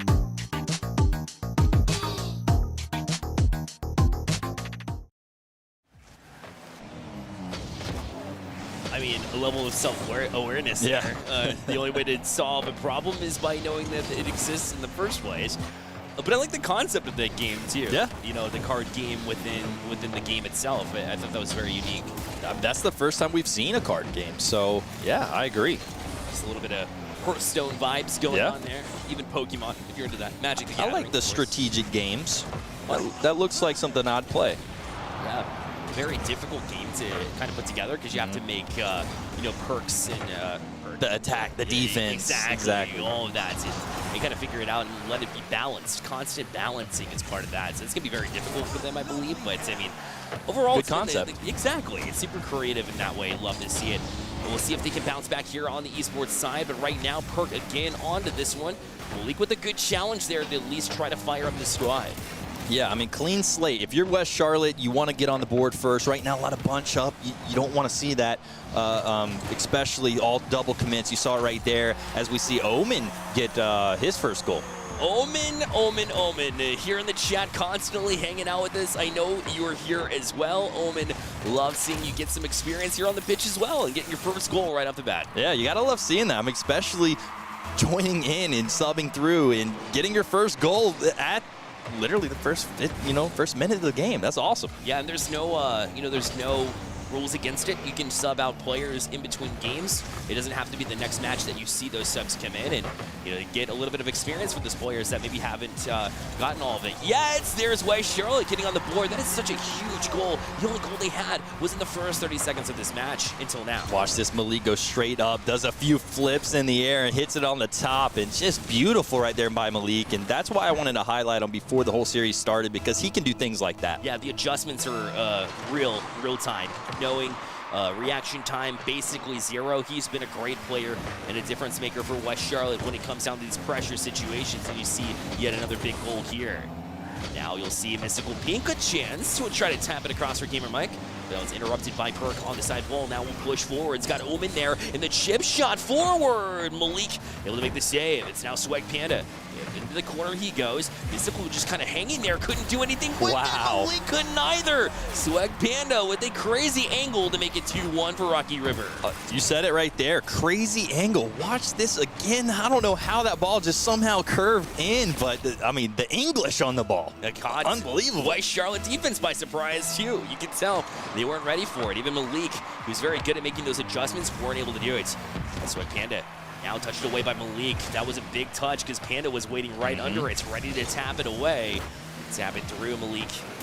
Now we'll lay out the center field. It's Swag Panda trying to jump on it himself. It's Mystical finding Malik to chip it forward too. So West Charlotte finally seeing some outlet passes, something we haven't seen from this team very often. Yeah, and I wonder if that has to do with ID Faye not being there. Yeah, it's possible.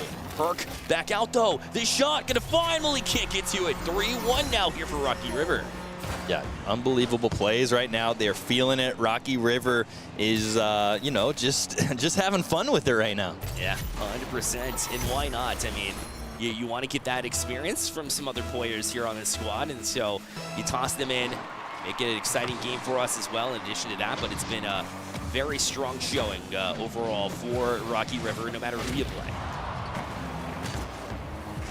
Yeah, I mean, that's 3-1 right now. 3 minutes remaining. Swag Panda's feeling. I mean, you see, after you saw that substitute, it looks like players are playing a little bit more aggressive now. So it looks like, it looks like they're handling their own business as Omen hits another shot. That's the second goal of the game, and now puts his team up by 3. And how cool is it that you see the same thing in traditional sports whenever you're kind of in a blowout match, so you put in some of your backups to see how will they vibe with the rest of the team, and to see them come in and allow themselves the opportunity and really shine at the biggest stage too. A couple of goals here from Omen to kick things off. I mean, that is big for him. I think it's huge, because what if IDFA can't make one of the weeks? What if they can't be there at those times? So you have someone like Omen come in and fill in, and now he's already played with them in an actual game before. So, yeah, I love seeing this, because, yeah, it gets everyone prepared for the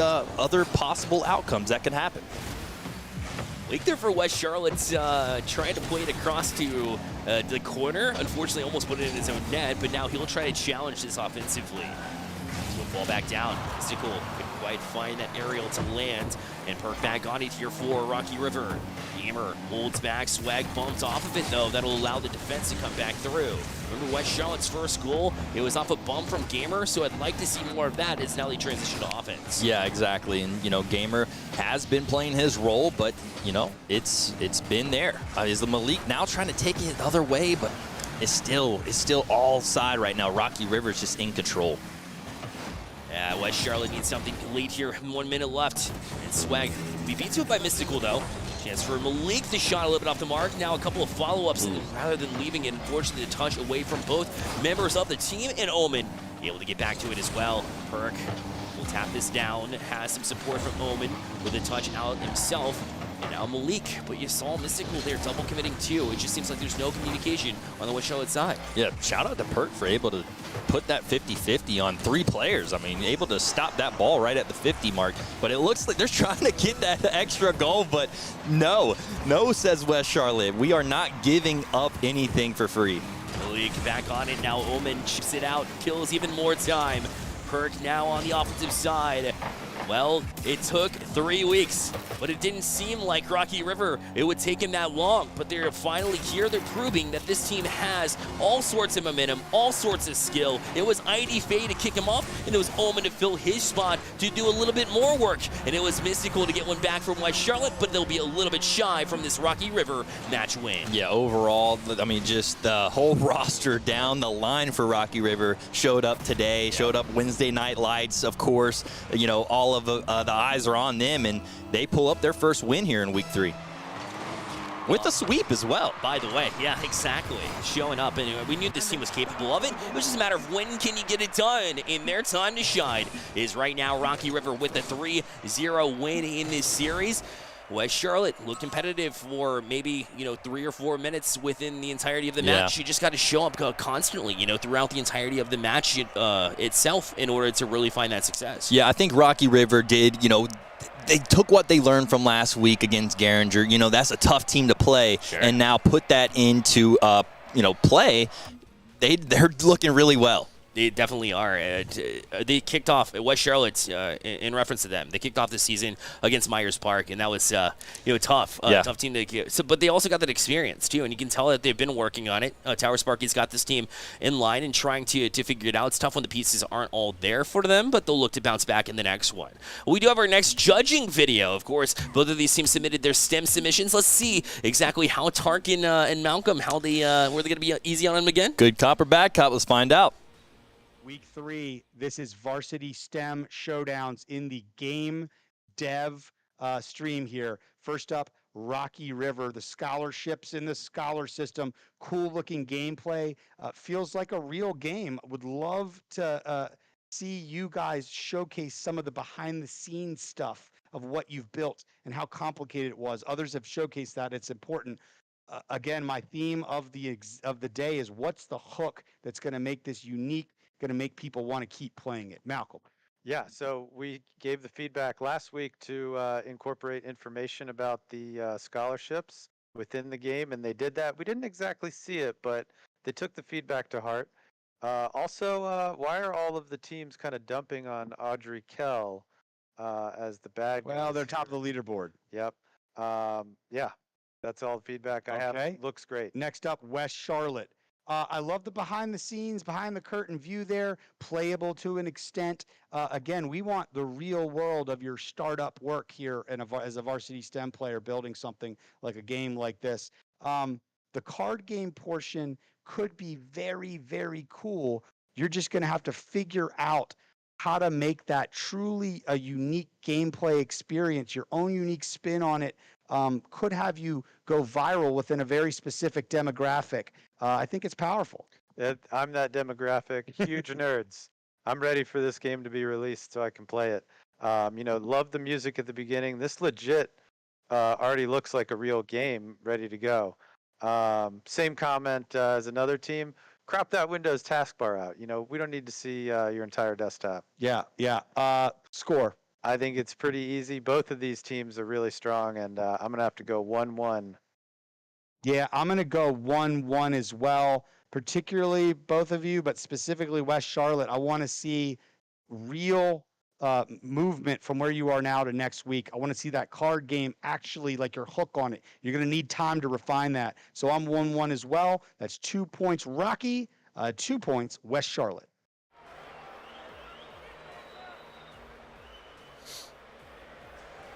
So again, even score lines on the stem. Seems to be that way this season. They're proving me wrong. I think 2 good cops now, tonight at least. Yeah, it seems that way for sure. So both teams will not only get a little bit of experience on the pitch, but also on the stem side, a bit of feedback that'll really get them going on in that direction that they need to be going for sure. Absolutely. I mean, like you said, the game looks playable. I'm ready to play it. I'm ready to play. So whenever that gets published, let me know. 100%. Well, we have our next matchup coming up. It'll be Providence facing off with Hopewell. Don't go anywhere. You're watching the CMS Esports League.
Welcome back to the CMS Esports Varsity and STEM League. Again, my name is Barely, alongside Discounts.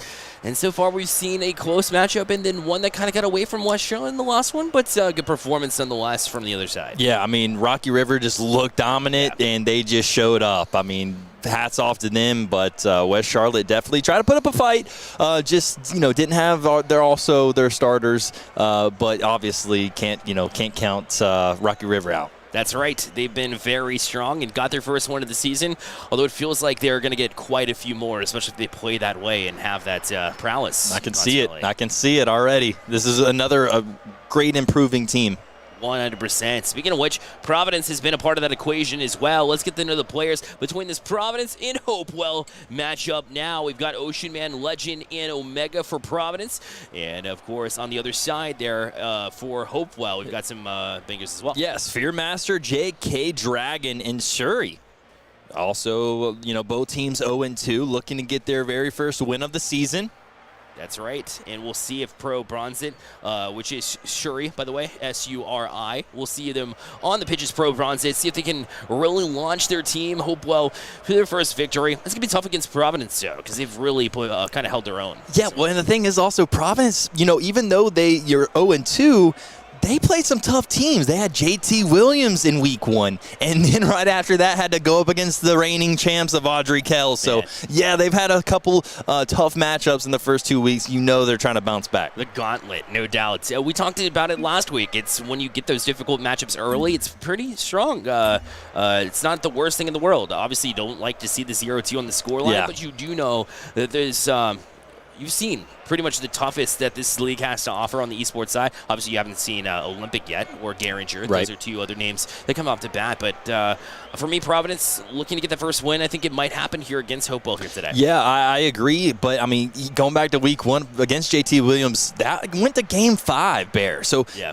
They lost 2-3. That game could have gone either way. So, yeah, I mean, obviously it says 0-2, but, don't take that for what it is. Yeah, exactly. It's just on the surface, that's what the result was. But for here, Providence, we know that they're a very capable team. For Hopewell, again, on their side, looking to still figure it out. But we said, earlier when we talk about CLT Virtual and their coach in Dejan, and what he was able to do with that squad. You can see the same thing starting to develop with Hopewell. Maybe they'll give Providence a little bit of a tougher matchup than we're thinking here. I hope so. I love these close games. I want to see a game 5 always. I'm sure chat does too.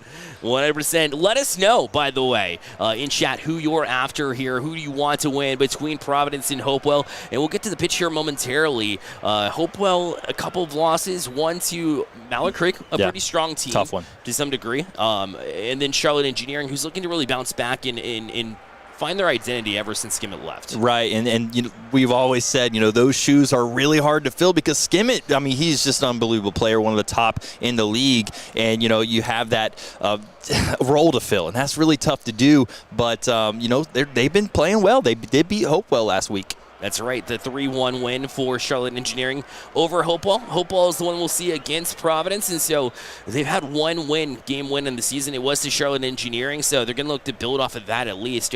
It's tough to expect yourself to come out and get a match win, but I know in comms that's obviously what they're after mentality-wise. Yeah, and obviously game 1. Who's going to come out of the gates firing? Obviously Providence, definitely thirsty for their first one, but so is Hopewell. So, yeah, I'm curious to see who wants it the most, and I'm sure we're going to find out soon. That's 100% correct. Again, for all of you tuning in here to the A stream, we do have a B stream that you can check out as well at twitch.tv/CMS Esports League B. Go check out our boys. We've got Mr. Bepic and Wolfie Too Hot on the cast there on that side, and they do a great job bringing those matches to life. Currently, it looks like they've got the matchup of Mallard Creek versus Palisades. That one should still be going on. So you can check that out again at CMS Esports League B. Again, we just talked about Mallard Creek. And then Palisades, again, one of those top teams, too, has been challenging JT Williams since last year. Yeah, even later in, that stream also, that's the AK Garinger game, too. So that's another game you want to highlight in the Wednesday night lights, in both streams. Yeah, and Garinger's fans have been showing up like crazy, too. So imagine them against Audrey Audrey Kell. They better be stacking. They better show up 10 wide. I'm curious. Otherwise, I'd be disappointed in the Garinger side. For sure. They've been so supportive all season long.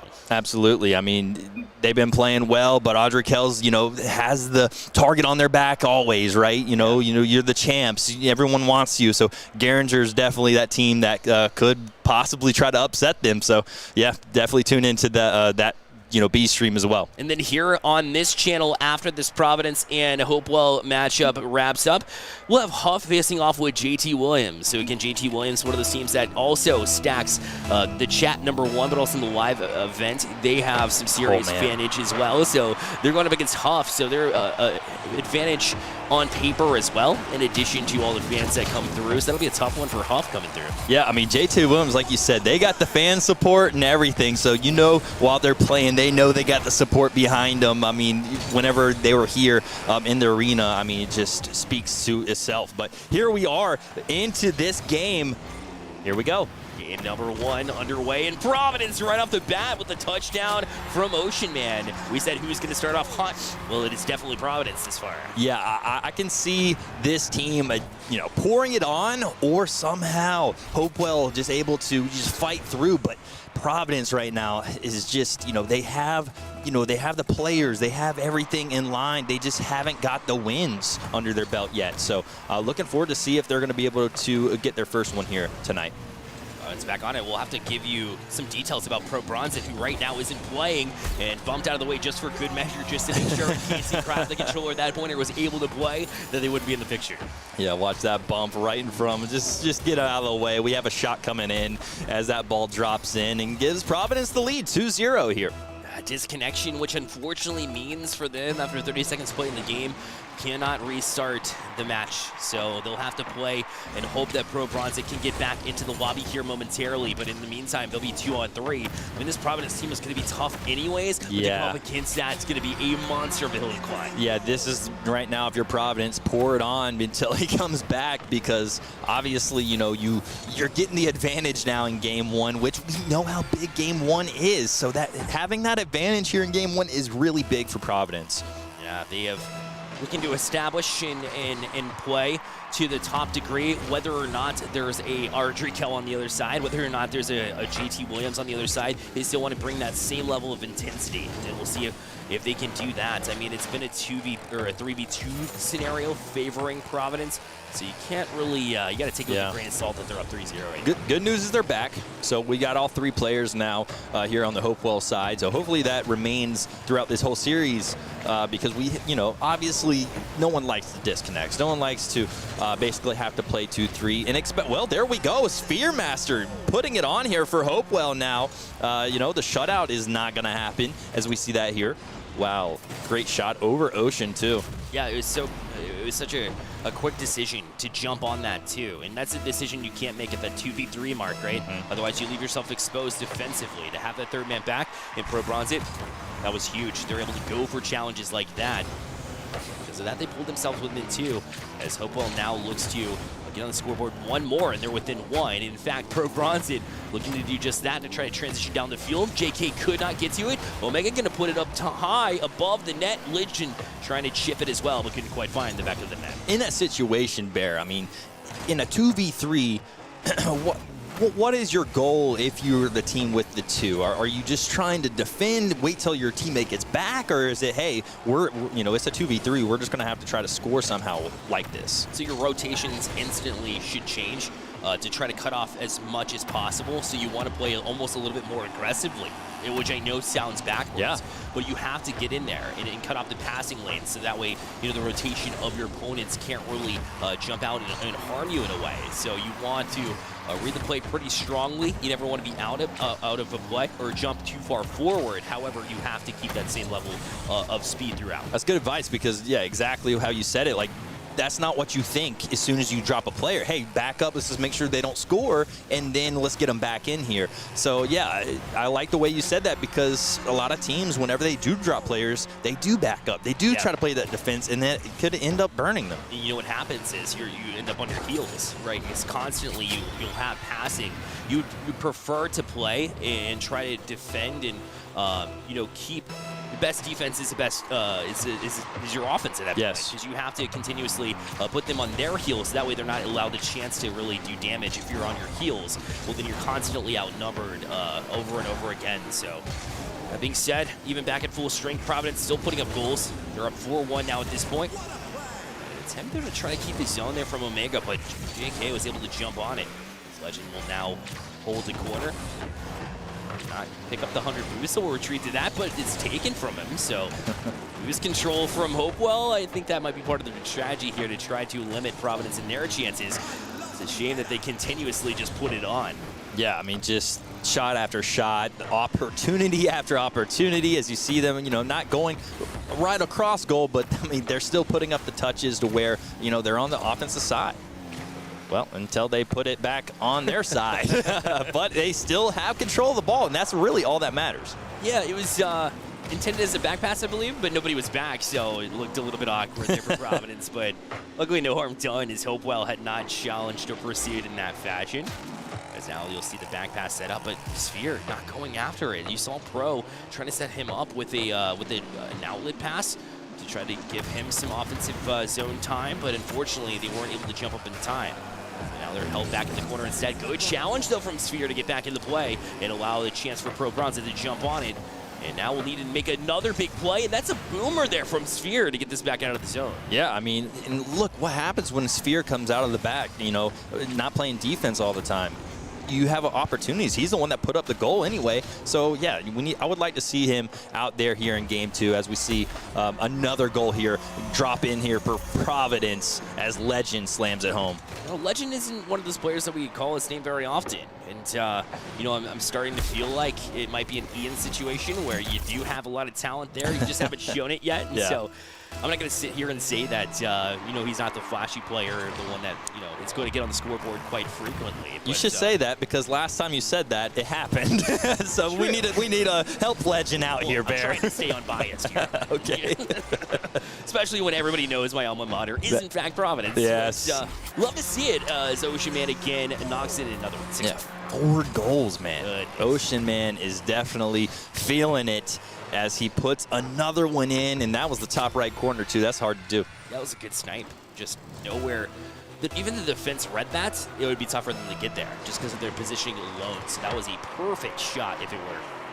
And down to 20 seconds left, Providence will take this game number 1 win, looking strong after the first win of the season. Like we mentioned, JT Williams and Ardrey Kell isn't exactly the ones you want to start off with, but I do think it propelled them into this match with expectations of we got to play better, we got to play faster, and they're definitely showing that here after game number 1. Yeah, I mean, and for them, it's really just put more shots down than the others. I mean, that's what they've been doing, and obviously, in the beginning of that game, we did have a 2v3 situation, so, I'm curious to see what happens when we have all players for the whole game here in Game 2. 100%, and that's kind of causing a little bit of chaos in the mindset of, this Hopewell team who just, it's hard to recover from something like that, knowing that what could have been, but you have to break through it, and that's strong coaching that'll have to come through it. For sure. You gotta, I mean, short-term memory is what we say in baseball. Just forget about the last play, because if you're thinking about what happened in the last game, well, bad things are going to happen here in the current game. So definitely want to think forward, think in the present. And what better way to distract you from the first game for Hopewell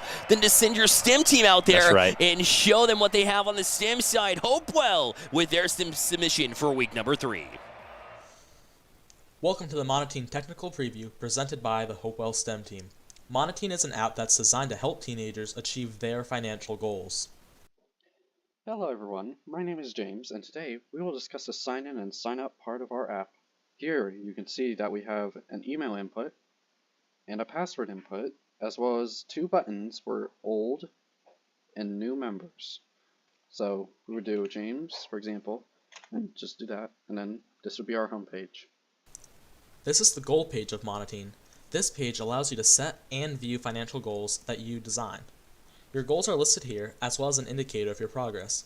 If you click on the goal, you can see details about the goal, and you can also deposit an amount towards that goal, as demonstrated here. Now, if we return back to our list, we can go ahead and add a goal to the list. We can give it a name. Let's just say we need some clothes, add a description, doesn't really matter for this. And if we now set $1,000, let's say, you can add it, it appears on the list. The Opportunities Viewer page of the Monotine Financial Empowerment app allows users to look at the different opportunities, including employments, apprenticeships, and banking opportunities for teens that allow them to increase their financial empowerment, opportunities, education, and more. The viewer gives a rating and general overview, including the type and name of the opportunity, as well as allowing users to search for specific types and view more on a separate website to learn more about the opportunity. It's a pretty cool functionality going on there, as you can tell that their UI is something that they've been trying to focus and work on here recently over the weeks. Very unique. I mean, do I have to say myself? I mean, that is very unique. Love seeing that adjustment there from Hopewell and getting stronger every day. I think, you know, Tark always kind of harps on showing the entire process, right, behind the scenes and the backwards things. So I'd like to see a little bit more of that. But we will see more of Omega scoring for Providence, as 1-0 is the scoreline after that last sequence. Yeah, watch this as he pops it up right for Omega. That was Ocean to Omega, so great pass by Ocean. I mean, these guys are playing really well together already. We saw that in Game 1, and it looks like it's going to continue here in Game 2. Ocean Omega. Love that. It should be a movie title. I'm surprised no one's took that name yet. Instead of Ocean's 11, it's yes. just Ocean's, not that we're sponsored. You need to mention that, by the way, by that program. But either way, we digress. 1-0 lead from Providence. Hopewell staying connected. That's step number 1, obviously. Don't want to go down to that 2v3 situation scenario. And Legend showing some speed, though. Pro Bronze at the last one back, which is definitely who you want. Legend chipped it through the box, but it was too strong. That'll allow them to get back on it. Now Pro Bronze couldn't get to it. In fact, Ocean can't get to it. No, Pro Bronze it's right there in front. See them break through, and eventually the defense will come through. And you can imagine that Providence has to get through. Good adjustment there from Omega. We almost missed it. Flip back into it, a 2-0 That lead. ball was just sitting on that goal line forever, but Omega now is going to put another shot in. 5 shots already in 2 minutes. I mean, what more can you ask for from him? Yeah, Pro Bronze unfortunately lost connection again. They'll be back down to the 2v3 scenario, and it's so unfortunate. You know, within that first 30-second mark, yet again, was playing just fine, and now it's Hopewell left without any hope. And Legend able to tap this one. Now this is almost deja vu. It's almost like we're watching this same game develop here. Yeah, I mean, very unfortunate for, you know, Bronze to not be able to make it, especially for just the whole Hopewell team. You know, that's devastating whenever you know if you have extra, you have a shot, right? As soon as you take away 33% of your team, it gets even harder when it was already hard enough to play against a great team like Providence. 100%. We'll see if they can bounce back. You see Pro Bronze right back on the pitch. Unfortunately, we'll be down at the 3-0 mark, as Legend will jump on it. Off the side wall he goes. Tries to get it to Omega. Could not quite get the touch. But Ocean Man to follow. This will be back across the Legend. The shot's there and in. 4-0 now again. Providence striking. Yeah, I mean, even with Pro Bronze in right now, Providence, I don't think it matters to them. You know, they are just going to keep shooting shots and making them. I mean, they have just been playing a phenomenal last 2 games. One-sided affair here for Providence. Remember, they're all just 1-0 in the series. If they were to continue this onslaught here in game number 2, it would eventually, which it looks like it might be the case, it'll still only be 2 games won. So for Hopewell, you just have to keep trying to solve this puzzle. That is the Providence defense right now, who's only allowed 1 goal through 1.5 games. Yeah, it's that shot after shot kind of concept where, yeah, I mean, you saw Hopewell stop the first shot, but that rotation's too good right now for Providence. They have another guy right in rotation shooting another one. Back right on cue. Legend stepped up as Ocean had pushed it down the field there. And eventually this one will hang there. Ocean Man back in support. Did not quite connect, and so JK was allowed the chance to jump on it. Now Spear from the back line will pop it forward. Where's Legend back here to the corner. Gonna hang for it, pop it high, try to find a teammate there in Omega. This one falls back to where Pro Bronze is waiting for it. Back there in net.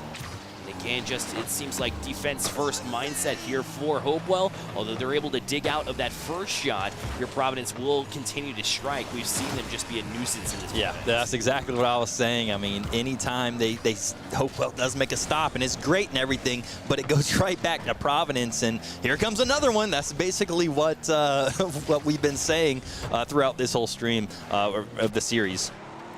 back on it. Will be Legend. Quick turn. JK, good challenge there to push it forward for them. It'll be a one-on-one situation. JK versus Omega, and Omega comes up strong. Good challenge, though, from Sphere.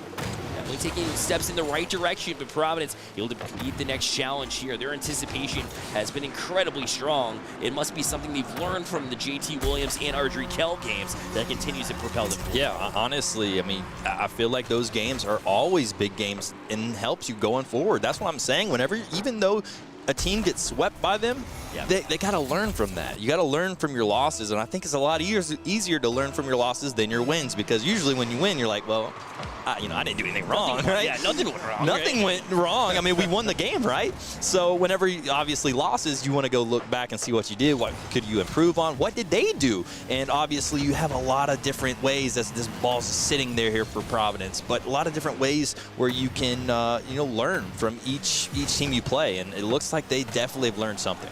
Yeah, that's where you can find really strong teams. That's where Ardrey Kell really excels. Even when they're winning matches, they continuously think, how can we play better? You know that Coach Blasky's not happy with it when Ardrey Kell wins 3-1, when it should have very well been a 3-0 performance. Exactly. And that's a sign of just growth and knowing that is how you have to play mentality-wise. That's championship mentality, really. Right. I mean, even though you are winning all these games and the outcome is, maybe 3-1, well, hey, you can do better. You can do 3-0. We can sweep this whole season if we can play together, So, always look for the improvement, even if you are the top team, right? Yeah, there's only one way to stay on top of the standings, right? And that's by continuously getting better yourself. Right. If you're stagnant, everybody has Ardrey Kell's name and has a target on their back. Yeah. And what does that mean? We see it through the sim submissions, too. And, especially with all, as we finally do see Hopewell put one up, and there you see the Brazil. But there you go. As man, unbelievable. At least they didn't get shut out here in game 2. Hopewell does put one on, but by the other team though. Yeah. It seems like it was an inevitable Brazil, so they'll put that up and hop over to the next one. So Providence definitely feeling themselves in that way too. That's literally a sign that they can control the game itself, and so that's what we saw here. So, Coolio Bludio, I believe is the name of the coach. Fun name to say, and a fun team to coach as well, clearly, because they have been very strong. Yeah, I mean, I think it was 15 shots from Providence, and obviously we, like you said, we had deja vu a little bit. Disconnection with Hopewell. Hopefully here in game 3 we do not see that from Hopewell. Hopefully he can stay in the game, but still, nevertheless, Providence looking good. Yeah, and you got to wonder if that's a hardware issue, because it keeps happening at the same point in time, like when the game kicks off. So it's something they'll look into, though, and hopefully it will be cleaned up a little bit. Unfortunately, it's happened a couple of times, and you got to move forward and work with what you got. In the meantime, we do have Providence in there, some issue for the STEM side. Let's see if their STEM team can be as strong as their esports team has. Check this out. Around the world, many people struggle in poverty. Our app WeCare serves as a tool to assist charities and organizations in reaching out to more volunteers. Ultimately, we hope to allow as many volunteers as possible to help the impoverished. There are two main parts of our app, the user side and the charity side. First, I will take you through the charity side. When a charity member decides to create an account on WeCare, they simply need to click this button and fill in the required information. Once they submit, a request will be sent to the app admins who will verify their information and grant them access. However, we haven't implemented this yet, so let's move on to the main page. On this page, charity members can perform many tasks. Now I'll take you through a user side. As you can see here, we have this login screen, but I don't have a login, so I'm going to create an account. Now I've added some credentials for my account, and I'm going to click sign up. Now it's going to ask me to check my inbox to verify. Now as you can see, I've gotten this email that says to verify my email address, and once I click it, it'll say that I can now sign into my account. Now I've entered these credentials into the login screen, and now I can click login. I come to this page, and this is the page where the user can do all of his tasks and looking to volunteer. Our goal is to complete coding our app by next week and improve the app's design through aesthetic-looking screens and animations. We also plan to add some more quality-of-life features and push notifications in the near future. WeCare app. I love it. Man, oh man, Providence, again, jumping out here early. 1-0 lead. As far as I've seen, I don't know if Pro is here on the pitch, but it'll be JK to even it here at 1. That's definitely a step in the right direction. Yeah, that was just a miss hit off of the kickoff right there, and JK was going to take matters into his own hands as he somehow hits that angle. I don't know how that happened, Bear. I don't know if you can explain it or if that's just the Rocket League gods. I don't know. Bit of fortune. Yeah, you can definitely chalk it up to that a little bit. But a forward flip, and you had the right angle to at least chip it towards the net itself, which was definitely the right idea. And sometimes that's how you get good bounces. You create your own luck, right? Yes. A goal's a goal, especially in Rocket League. We're not telling you how it happens. It's on the stat sheet, though. 100%. Here's Bronzit. Couldn't get the touch. We'll leave it for Sphere, who does get a good chip out, too. Is that heading to the back of the net? Legend couldn't get to it. JK, a little bit too far forward, a little bit too ambitious on that up. Yeah, you want to pre-jump if you're JK in that situation. Very possible shot opportunity right there for him. Like you said, he was a little too pushed up. I don't think he was expected that ball to come right back at him that close. But look at this ball sitting here. Oh, Pro Bronzit just pops it high. Omega's all over that one. Once it went in the air, he had the eye on the prize, puts it in for this 2-1 lead. I know his eyes got big as soon as that ball got popped up. Look at him. He just slammed that one down. You know he was ready for that. Oh, yeah, no doubt. I mean, you create a little bit more time for your defense to rotate around, but that's been the same story that we've seen from Hopewell, unfortunately. It's you do one thing right, but there's just doesn't seem to be a little bit of the support that you need back there when the time comes. Yeah, and that you need a little bit more than one thing to go right, especially in this series against a team like Providence. This is one of those things where you gotta just pick it up. You gotta do it quick, and everything you've learned. This is a possible goal, and it is. Pro Bronze is gonna be able to tie this one up here for Hopewell. Sphere looks so much looser in this match. Look at that challenge there on this side wall to pop it back out in front. And Pro Bronze, it was really just there for insurance policy. And you look, was heading in. And you're looking at Sphere. He's playing up now, and look, they're scoring goals. That's what we need from Sphere on the Hopewell side, just to get out of that defensive mindset. Oh, that one shipped forward. Nobody able to touch, though. Sphere missed it as well as it placed at this corner loosely. Ocean able to jump on it, but Sphere already back and able to get that challenge. Now we'll try to challenge again. Gets enough on the touch. It will cream off of JK.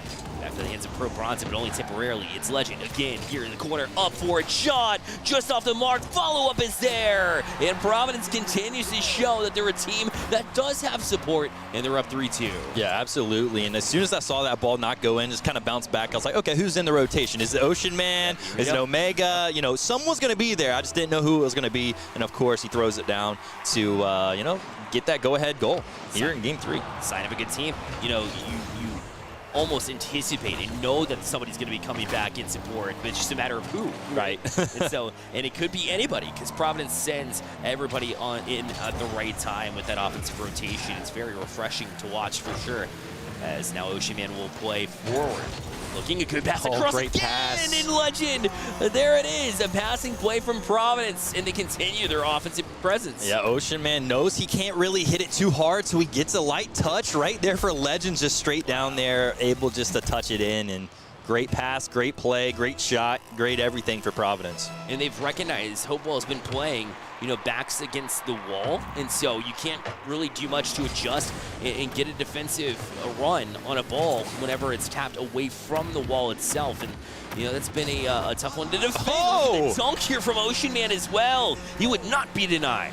Watch this again, as he knows he's got a one-on-one with Pro Bronzit sitting there, but he knows that he can get it on that one-on-one, and that was just a great play, great 50-50 right there.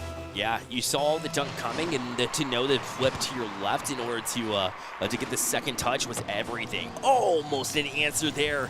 Hopewell really needed that chance, and opportunities still exist, but a good touch out there from Ocean. They're able to keep it there. Bronze tried to jump away from JK to not bump, run into their own teammate, and now instead it's going to hurt them as this one's just bouncing back. It's a loose ball. JK able to make the recovery. And so, not exactly how you drew it up for Hopewell, but at least you're still within 3. Yeah, that was one of those things where just nothing was going right in that series on that drive for Hopewell, but somehow JK was there to be able to make that save, and hopefully they can bounce back here with this minute 30 left. But Providence keeps the foot on the throttle. Legend up. He doesn't get it, but Omega did. Again, 1-2 punch. and a 6-2 lead from Providence, looking more and more like they're about to close Yeah, out. they both were there. So you see the miss right here from Legend, but Omega, that's what I'm saying. It doesn't matter who's going up for it because eventually it's going to go in. Definitely. Those are the things that you want to clean up, though, because we talked about it earlier. You know, even though you win a series, what can we be doing better? Right. Can you do that against Andre Kell? Like, that's the question is, okay, well, I did miss the first one. Well, Andre Kell's going to be able to knock the next, attempt away. So that's one of those things where you just still got to improve on. Even though you are up in the series, you're possibly getting a sweep here. But, hey, there's always room for improvements. This is why, get ready for the next week. Omega to challenge Sphere. He keeps it away from now. Down to a minute left. Not enough time from Hopewell, it would seem, especially the way that Providence has been knocking on the door, and especially when Legend is back out of the shot a little bit off the mark. But you can tell even Legend feeling it on the offensive side. I said I don't call his name very often, and he heard me a lot like, we talked about last week and the week prior. Yep, Ian did it as well. I mean, anytime you count out one player, that's whenever they step up, and you got to love to see that because, a lot of times, you hear your teammate's name get called a little bit more, but then that one day you're just feeling it, and you're popping 3-4 goals and doing some flip resets yourself, and you're gonna get your time to shine. Legend back down again. It looked like Hopewell was kind of jumping over to themselves, trying to figure it out, but they've run out of time. It is going to be Providence to clear back out. Their first victory in a match this season after a brutal first 2 weeks because they had to try against JT Williams and Andre Kell. They're in the win column with a 3-0 win over Hopewell. Yeah, congrats to Providence. They've been itching for that first win of the season. Obviously, Hopewell is doing the same, but hopefully in the next week they can put to what they learned here, and hopefully just no disconnects going forward. Yeah. Omega and Ocean Man showed up again. Legend we talk about as well. There's not been one player on the Providence side though that we can talk about being like the leader, like the skim it, right? The number one Nutella. When you talk about JT it Williams. looked like Omega was going to be that, but then you see Ocean Man do his thing, and like you said, Legend doing his thing. I mean, all three are just ballers. Is it a problem or is it a benefit? I think it's a benefit. All three? I think it's a benefit because you can't zone one guy out. You can't just go for the demos on one guy because you've got other two guys to worry about. Yeah, good balance across the pitch, and that's what we saw here. Well, speaking of balance, it's been very 2-2 like on the STEM judging. We'll see if that continues here with the judges of this next STEM match. All right, folks, welcome back. Week 3 varsity STEM competition. We're in the app dev stream. They've been going through their week 3 curriculum in that module. And again, week 3 is all about starting to show us that core functionality of the app. Week 1 was what's the idea? Week 2 is start to show us to visualize how it will work. Week 3 is we want to see it live in the actual tools that we've provided them. So Hopewell, first and foremost, Malcolm, I love what I see. I love seeing these progress. Monotine, very, very cool. It was great to see the sign in and sign out capabilities in real life like that. Tighten up those visuals, team. It looks a little like a kid did it, right? And honestly, it's one awesome step you've made to make the functionality. Don't stop there. Go look at the apps you like to use and see what they look like. Make it look like a real app. Again, make it look like yours, but make it look like a real app. Tighten that up. The goal page, I love seeing that for real, and that you made it functional, entering the fields, letting me, the judges here, know that you're actually doing this stuff. The opportunities tab is a great idea. You need to tighten up the visuals on all this stuff. But your big focus area, in my opinion, next is what's your hook? Why will people use it? You need to really focus in on that piece of it. What'd you think, Malcolm? Well, something that I thought applied to both teams and a couple other teams is when you're starting your presentation, show the most important part of it first, the most impactful screen. Start with that as you're pitching your app idea. Don't start with the login page, even though that's where the user normally starts. You want to start with something that really draws people into that video when they first start. Also, I thought, really great work showing off everything. Looks like the core functionality's there. They have the, link to our website. that shows that I they saw know that. their You know, audience. nice plug. Know your I mean, audience. they're going for the extra points there. So overall, great job, Hopewell. All right, Providence, we care. The user side and the charity side, I love seeing that. What you may not know that you stumbled in there is this concept in the tech and the app building world of a two-sided marketplace, right? You've got functionality for two different user bases, but those two user bases are one side of a two-sided market that are going to make something I think really cool happen. Look at the other apps you like. Once again, what are those UXs, the user experiences in those apps, and tighten up your own. Again, looks kind of like a little childish, even though maybe this is a little more. Looks like you just took some standard buttons. The buttons, all that stuff really goes a long way. Love seeing that tactical sign-up process once again actually working with two-factor authentication. Again, that's in this case it was something that you had here in this in the app and entered your email address, but then something that you had your own email that you went to another source. That shows you're not just thinking about showing us some kid project. You're showing us something that works and will be protected on that front. You need a hook, once again, to how this is all going to work. I'm going to be focused this week on the hook. Did you create a hook inside your app that's like the reason why people will want to be there? So yeah, I agree with you. It looks like the core functionality is there. Really good job, good design. One thing about the presentation, cut off the Windows taskbar at the bottom there. We don't need to see that, your entire desktop. Also, same thing with the login screen. Start with the most impactful part of your presentation and then go back to the login screen if you really want to show that off. Also, data is king, and you're going to be collecting a lot of data on a lot of different groups. Why is the user going to keep coming back here? Are you going to have like a volunteer point system? Charities that register could verify that people actually showed up, maybe give them some kind of scoring.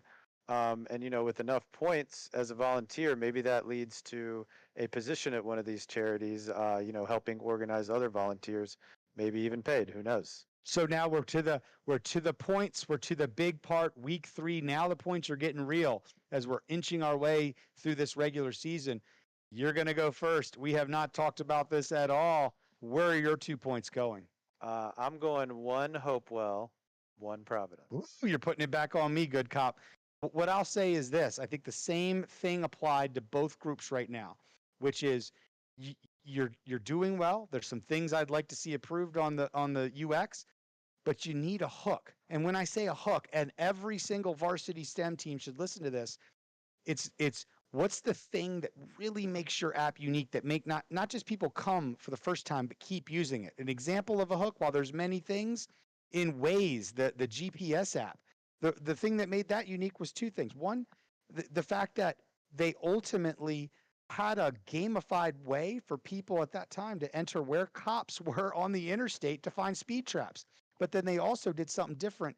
They didn't just say, well, here's our algorithm that says how to get from point A to point B based on miles and miles per hour quickest.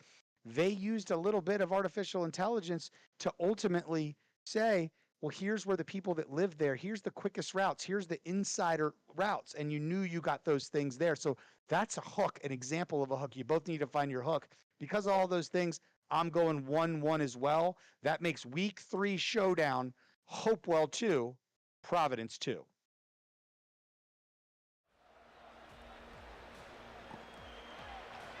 And there you have it. Again, a 1-1 game here. I mean, these STEM portions been neck and neck this whole night. I mean, I love it because that's straight competition right there. 100%. And with these 2 schools, I think they put in the work in different ways too. You know what I'm saying? Like with Providence, with the 2FA, obviously they spent a lot of time trying to figure out the details of that and didn't give enough love to maybe the UI as much. What we saw with the buttons, pretty common. But you got to find where you are. Where you want to lead your focus into, right. And for them, I think they just approached it in different ways. But like Tark said, it's all about the hook. It's all about the hook. Got to find what's going to hook everybody and want to play or use your app and use, going into other, schools' games as well. Yeah, and the double market's a very interesting thing to appeal to two different sides and have two user experiences. It's very, it's very a lot of moving parts. Yes. We talked about it.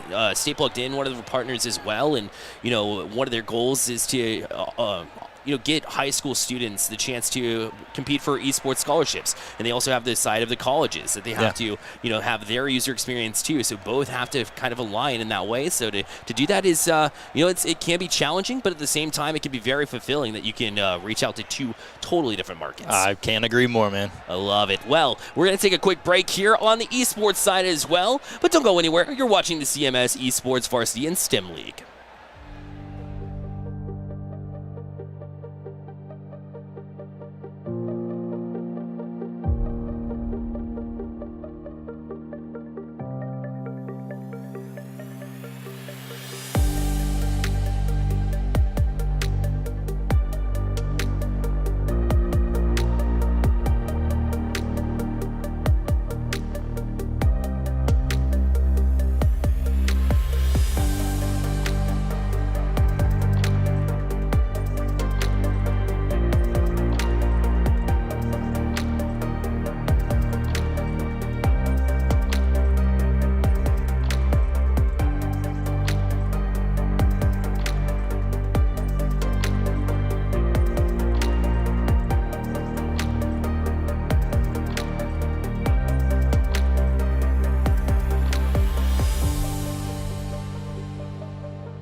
Bearlight and Discounts back with you on the CMS Esports Varsity and STEM League channel here. And we have our next matchup coming up here. And in this one, it'll be Huff facing off with JT Williams, the biggest challenge for Huff so far. Yeah, I mean, JT is just that school. They're 2-0, but so is Huff. But JT's always been that team. They're always over there upsetting, all the other squads that, are at the top. So that is it's going to be hard for Huff to hang in this one. But also, JT, there you go. There's your lineups. So for the Huskies, right, for the Huff, coming in at 2-0, that's definitely a good sign, right? You started this series off, or you started the league off strong. But the thing is, you face Charlotte Engineering and Mallard Creek. Although, two teams that can have some potential upside, it's been really JT Williams with the challenges. Providence, we just saw a very strong team at 3-0 against that team. Palisades, same thing, 3-1 win for JT Williams. They look to continue that the beauty of a team effort that we saw in Season 0. Yeah, I mean, and then also going to JT Williams, looking at that squad, Snore, Grassy, Nutella, all three of those guys can perform, and we've seen that in Season 0, the preseason, and the first 2 weeks. Sure have. For the Huskies, lining up with Huff is going to be Ghost Adapt, one of those players that we've seen be a breakout player here for Huff, and the rest of the roster rounds out with a Ninja, and of course, it is Amaya Train 21, a new name I don't believe we've seen very often. We'll see if they can flow with the rest of the squad. Let's see if they can impress us. I mean, every time we talk a little bit, it's like, we're not really sure about this guy, and they just come and start dunking and doing some flip resets and a bunch of crazy stuff that we're like just leaving us speechless. By the way, Ardrey Kell and Geringer on the other channel too. So 2 great matches happening right now. Go over to open up a new tab and go to CMS Esports League, or CMS Esports League B is the one that you want.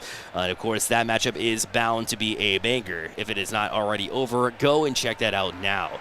We're going to head into game 1 now here between Huff and JT Williams. JT Williams brings this underway.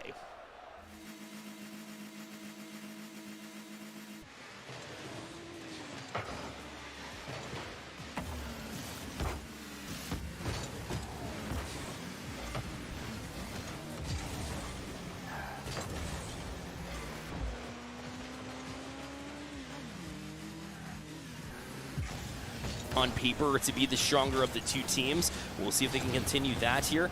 As now a demo out in front, a chance to tap back down. Eventually they will get out of the zone here, and back in they go. Trying to jump in, but a good clear off the back wall as well. As now chipping it back in, we see a bit of pong going on so far, so Huff doing a good job to keep up with JT Williams currently. Yeah, and I'm impressed. I mean, a team like JT, I mean, maybe it is just game 1 where people are getting, always say they're shaky at game 1, but that's not always the case. A lot of teams, like a team like JT Williams, usually is ready to go off of game 1. Certainly. And now back it goes Adapt. Challenging here. Huff looking really strong with that opportunity here. Huff will try to chip it across with JT Williams ready for that instance. Now a shot coming at you. Good save here on the other way as Ghost Adapt now leave it for another teammate, but all commit forward. And Ghost Adapt having to play out to the corner here for Huff to try to kill some time while their teammates are in rotation. Yeah, this ball is going everywhere right now, but not in the net. That is what we're all hoping to see. One of these teams, see who's going to be the first team to go up here, which is huge, as we see Huff in blue, JT in orange, and still scoreless, Bear. Yeah. Shocking. It's Huff really keeping in with it. And it's moves like that, too. Good little flick over from the defensive line here of Huff. And they'll have to continue this throughout the 5 minutes. That's what is truly going to test this team. Because, JT Williams will really wear you down a little bit. It's one of those teams that always seems to be in a close match. And when they are, they tend to be on the better side more times than not. The only example that I can say that didn't happen was against Ardrey Kell at the land and the foot reset, setting things up. Now the follow-up as well, but nobody available here as Huff will get out. But now you can feel that JT Williams is on it. Yeah, smart move, though, by Huff on that demo, because I think someone was going to be there in that situation. That was going to be an easy goal there for JT. So very smart heads-up play by Huff on getting that demo right in the nick of time. Now a shot again. Good defensive play from Huff as they continuously bail out, but you can tell JT Williams just constantly with shot after shot. They still can't break through, though, as Ghost Adapt. Again, another big save.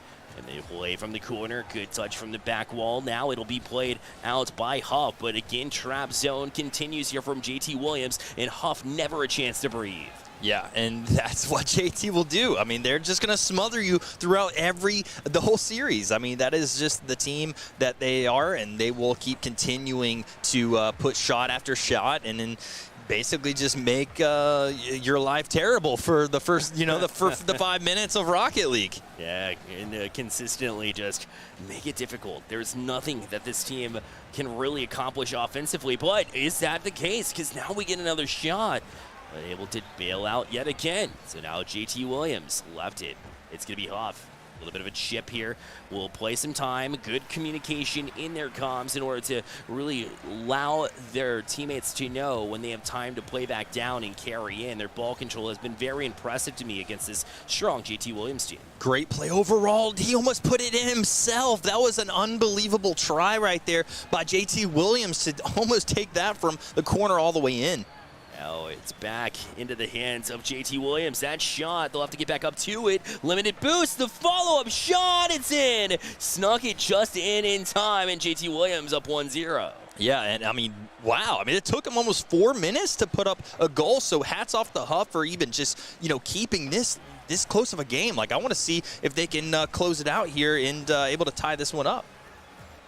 This one back towards JT Williams, who'll pop it forward. Yes, JT Williams has really controlled the pace of play, and their trap game has been very effective. Their offense allowed to just run circles around the Huff defense, but every single time there's a bailout from the back side, and now you see JT Williams punch through. That's 2 goals in 20 seconds. Yeah, and they're up 2-0. They're starting to come alive now, Bear. This is the JT Williams squad that we all know and love just on how fast they can just change a game just like that.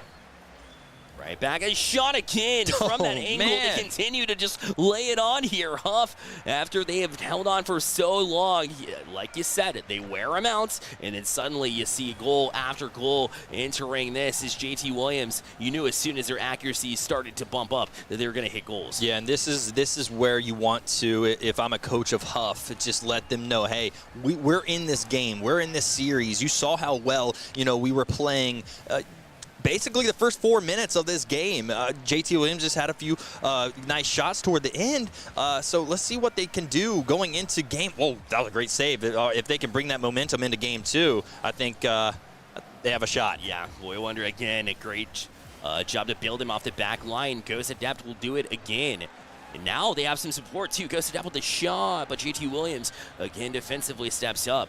And last time we saw Nutella trying to do it himself for a majority of the match whenever we saw JT Williams go up against Palisades. But now it's a different story here. You see Grassy and Snore, they've really cleaned it up. Those double commits don't exactly exist anymore. And now they continuously are just improving themselves constantly. As a bit of a freeze here, but that was the end of the game anyways. Yeah. So a 4-0 win in victory for JT Williams. It didn't seem like it was that one-sided to begin. No, I mean, they were keeping up the whole game. I was really impressed how Huff was playing. The rotations were there. They were demoing when needed. Anytime Huff needed to step up, they were making plays. So that's why I'm really excited to see game 2 going forward. There's a reason Huff is 2-0 in this up there in the standings. I mean, it's a very strong team that was able to hang with JT Williams for so long. But the thing is, you leave JT Williams around and just in close, well, they're going to eventually pop off at some point in time. It's just a matter of when. It's a ticking time bomb. For sure. Huff.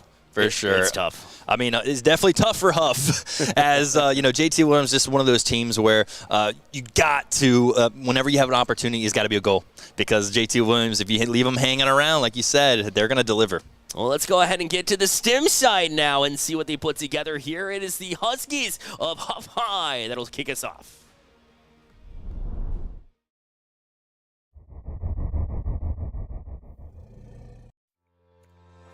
We are Huff High School, and our app is called Solar Portal. Our app plans to educate users on clean energy, calculate their CO2 emissions, and connect them with people who can help them install solar panels in their houses. This week, we went into Thunkable and coded the functionality of navigation into our app using a hamburger menu. We plan on adding a functional newsfeed from the internet to our homepage and a settings page to the hamburger menu.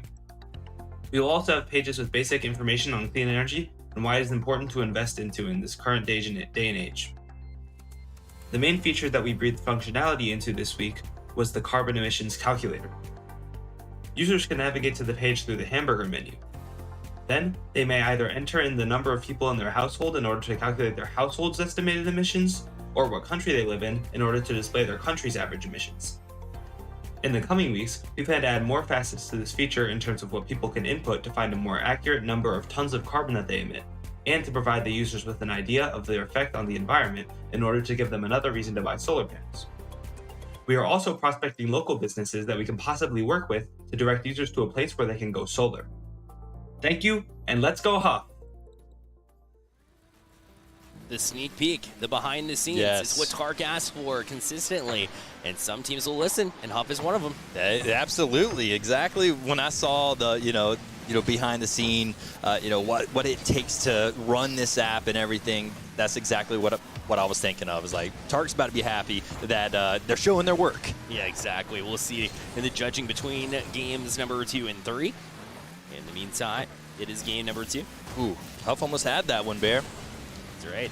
Trying to get that first goal, right? Because JT Williams shut out Huff. As good as they played, they weren't able to find a way around JT Williams. And defense wins championships. It didn't in Season 0, but JT Williams has a whole new goal coming into the Season 1.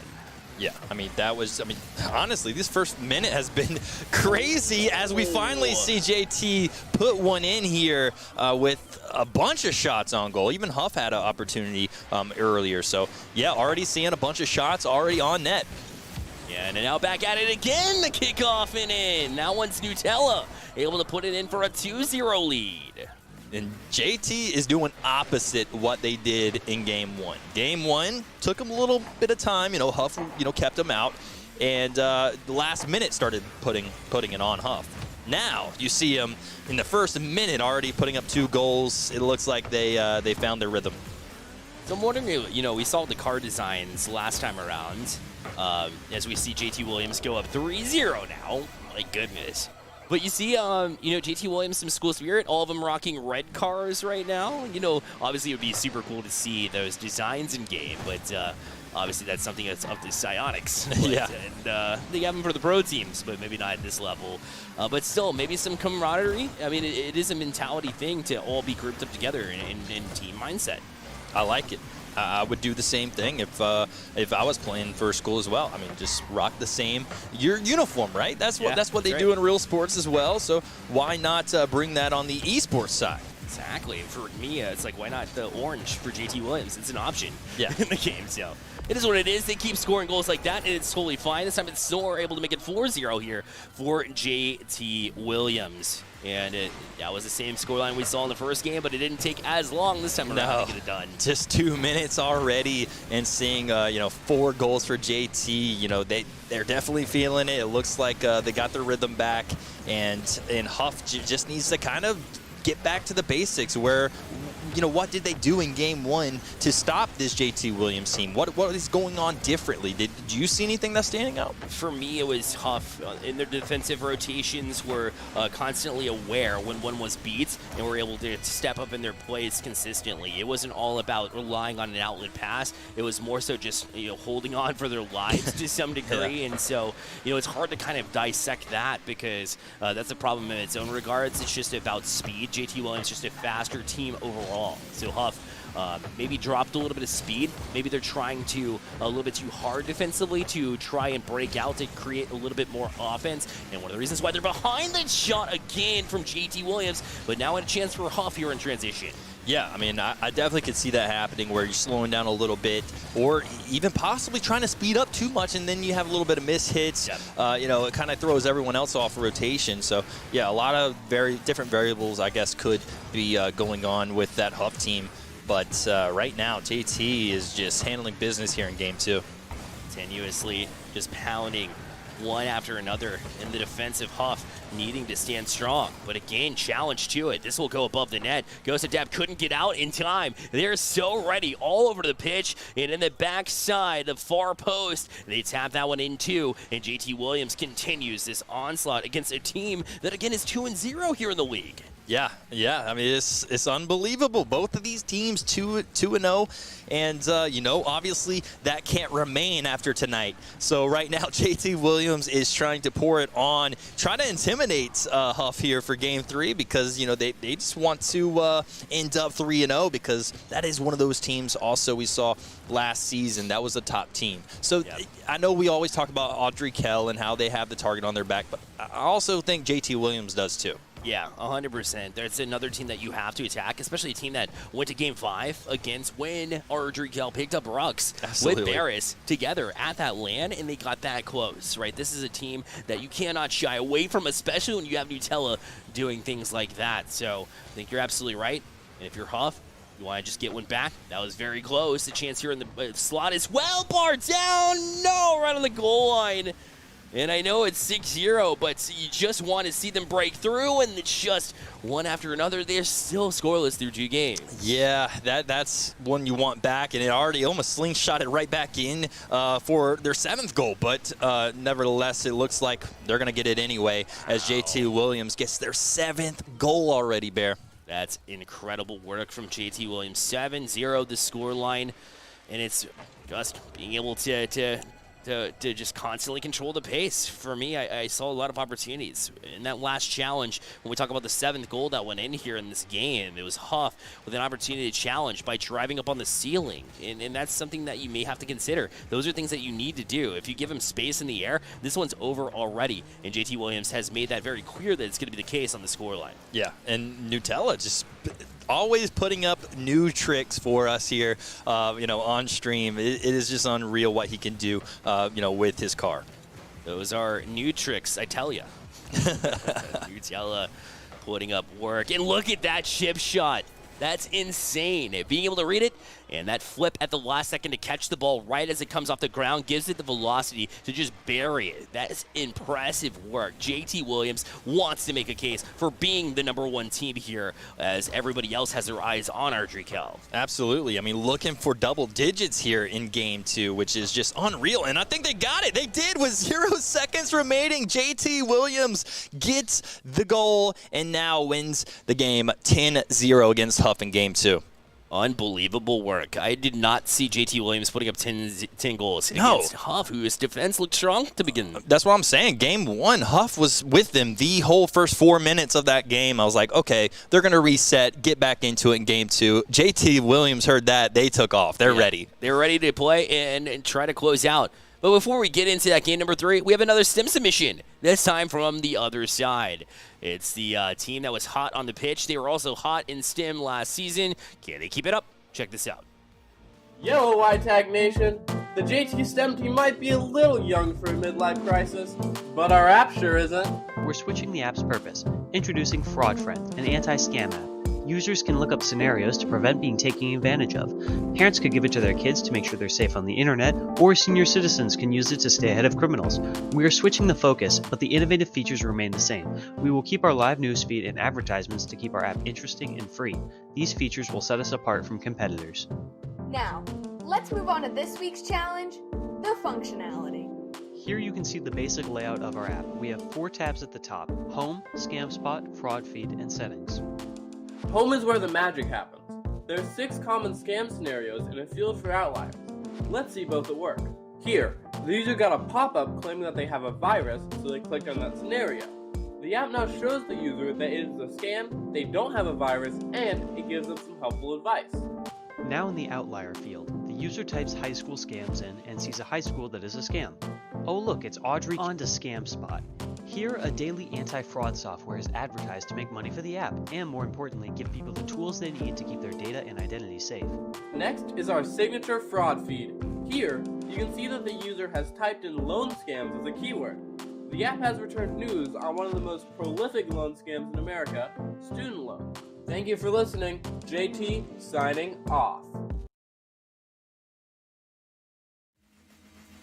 Well, if it's an app that can be trusted by my boys, Mr. Bebic, Hail Monkey Man, and Guilt Names on the B stream, then it's one that I can get behind. You love the marketing you see from this team. Absolutely, and the presentation, I mean, is just unreal. They always deliver as they deliver another goal on the esports side here for JT Williams. Constantly, this team is one of my favorites. And as unbiased as I can be, to have such strength in both the sim side and the esports side is a rarity. It's very tough to develop that kind of thing. And so, to see them constantly perform at the very tip-top level, I mean, that had it all. That had login. That had, like we've seen, and we talked about the strong point of just one strong point of many things that could have been strong.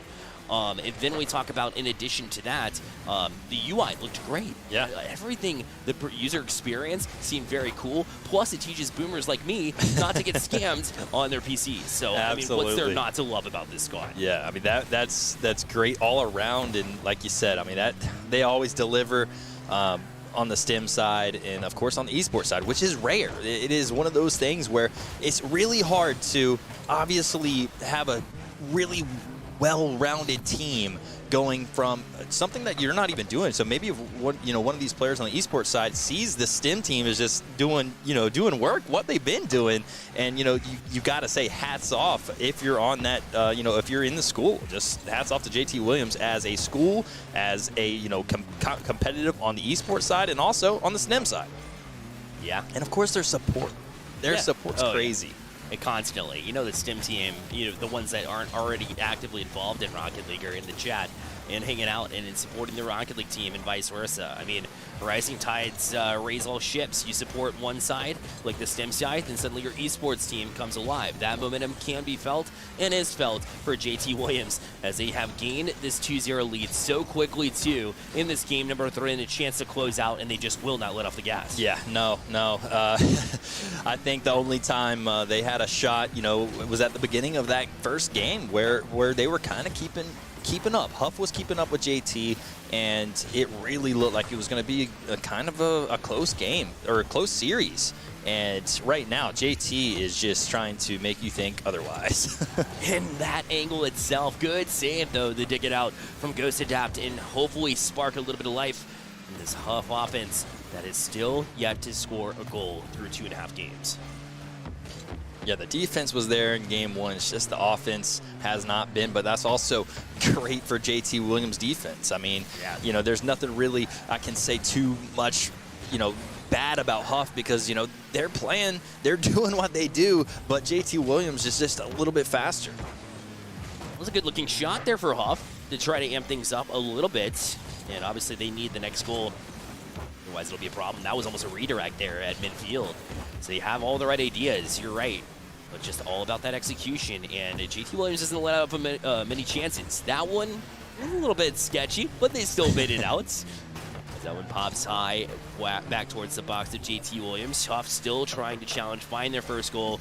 And, it's just that trap game. And JT Williams constantly, one after another. There's been no outlet pass until now. It's a bouncer back, and they still make a save. The follow-up is through the box and out. And so JT Williams still has not surrendered a goal. And now you see Nutella up a couple of touches back. Whoa, the double touch. Oh, my goodness. What a goal. Oh, my goodness. How did that just happen? He went from basically coast to coast in the air, dribbled it, had all the possession the whole time, and just touched it right in the top goal.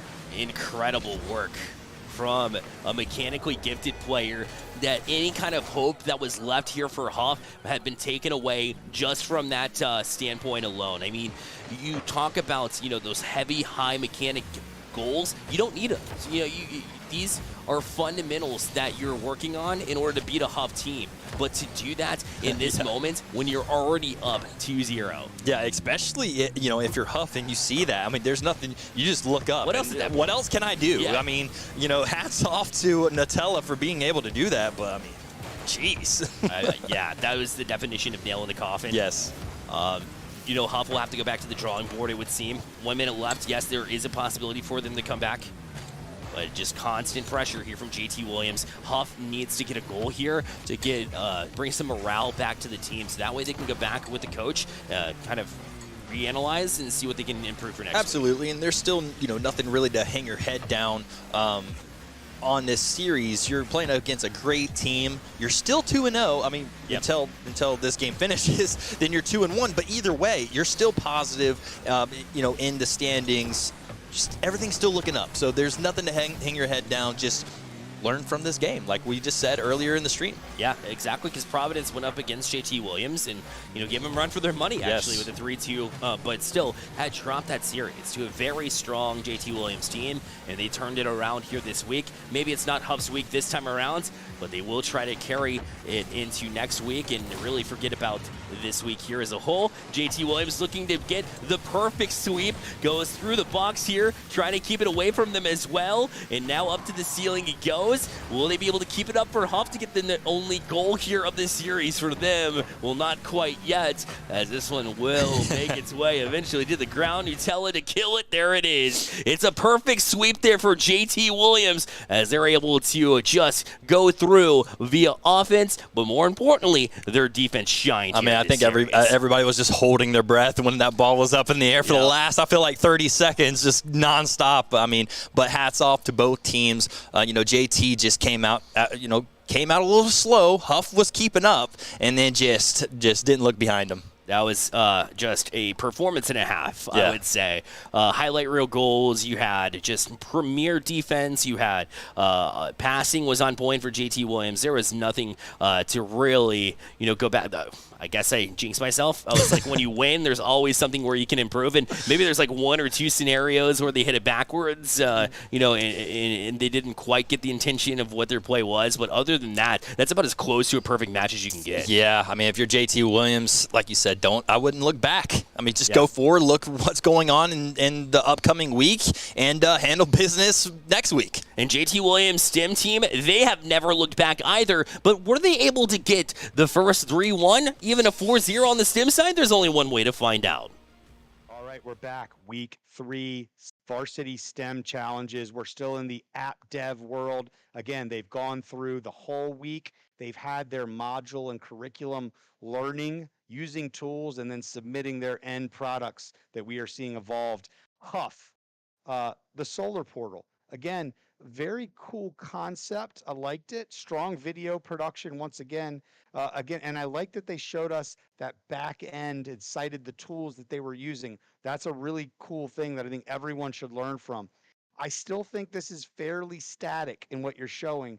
How are you going to make it more dynamic? I like the fact that it's interactive. Again, you're showing select this, and it shows you, it tees you up some stuff, but it's still very binary in that front. I'd love to see it be a little more dynamic. So way to show that complexity of the back end in the view there. That is a strong approach that people should learn from.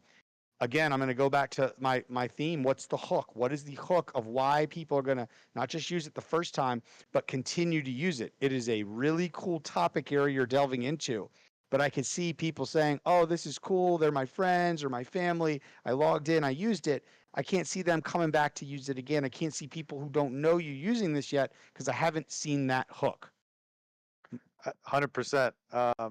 It's a lot of text to read, and like you said, a lot of static content. The news feed is a cool idea, but is it going to have custom news related to the user and the calculator? That was also really cool. But is that going to be saved in their profile about their house or whatever? I think something that needs to be clear is what keeps the user coming back, but also maybe some API integrations with, like Tesla. If the person has a Tesla Powerwall that integrates with their solar, they can see a clear view of how much they're saving, or other, consumer products that help them save energy by turning off the lights automatically. That's just an idea. I don't know. This needs some more brainstorming, like you said, to figure out, why people are going to come back and use this. There's before we leave this one, there's two reasons why people come back in the scale or realm of app building in this world. One is your concept is so unique. It could be kind of crappy, but it's just the concept of the fundamental build is there. On the other side, it's like your concept's just kind of standard like everything else. It's the content that's in there. You're going to have to either come back and figure out the functionality that's so unique, or figure out a way to make the content relevant and interesting, exciting. I don't know how that works. Let's go over to JT. Let me tell you something. Very, very excited because we saw the first time in this league a mid-season pivot. And ladies and gentlemen, if you're thinking we're dinging you for a pivot, absolutely not.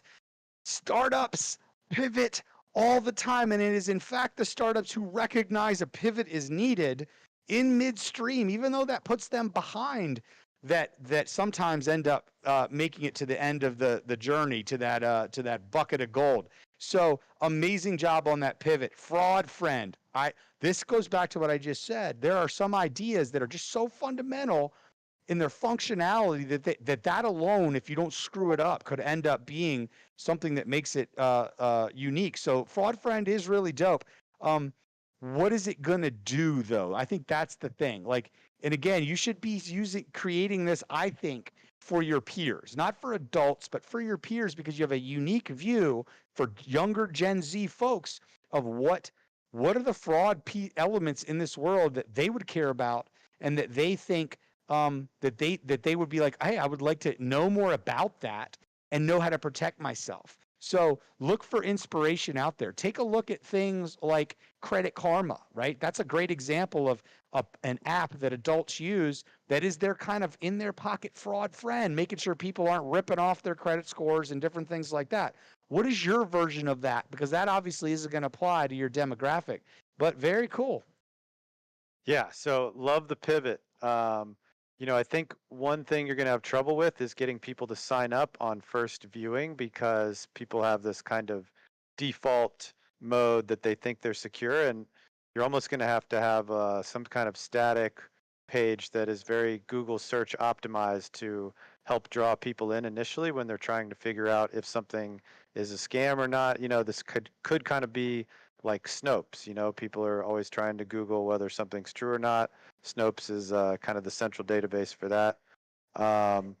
Also, I think Snopes, great inspiration for them to go look at. The other one that's a little bit more customized is have you been pwned or have you been owned, as it's actually pronounced. Not familiar with that one. So it's hacker speak. Don't go too deep into it. Or have your passwords been leaked? Okay. So you can Google your email address and see if that. Whatever you do in this functionality, you need to make sure you can achieve it. Again, this is not about little kids making a presentation of what a cool idea could be. It's putting it into practice.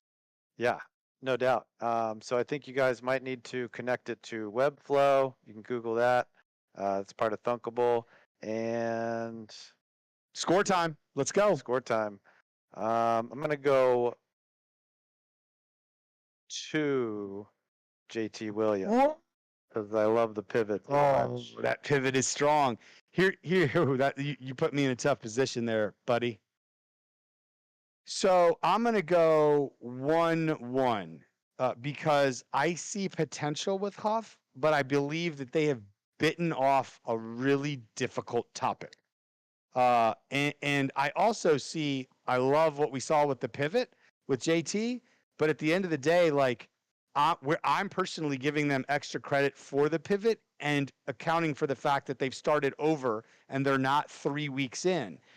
Because what I saw there, I would expect it to be a lot more mature. So there's not going to be another pass for JT because of this pivot.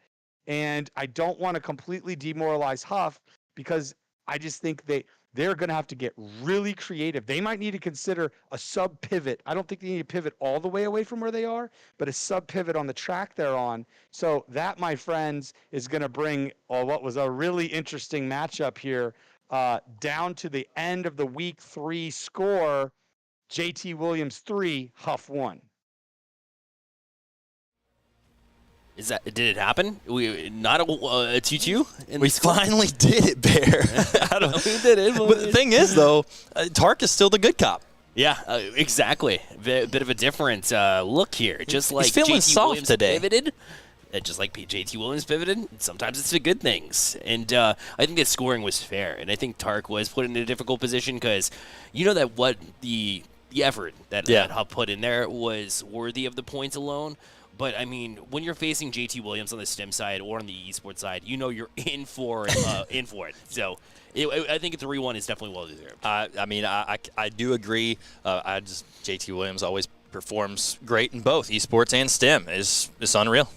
So continued performance from them on that side, and we can appreciate a team with both sides being strong. What we can also appreciate is a storyline. Skimmit against his own team, South Mech, facing off with Charlotte Engineering after this break. Don't go anywhere.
Welcome back to the CMS Esports Varsity and STEM League. It's the final match of the night of Wednesday Night Lights, and we bring back in the man himself, Charlie. Welcome to the stream. Thanks so much, Bearlight. We here. We in this. We're here.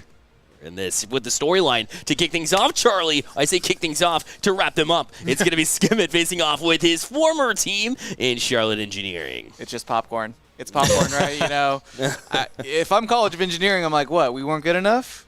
Yeah, right? So Skimmett goes back to his home school at South Mech. That's fine. That's allowed.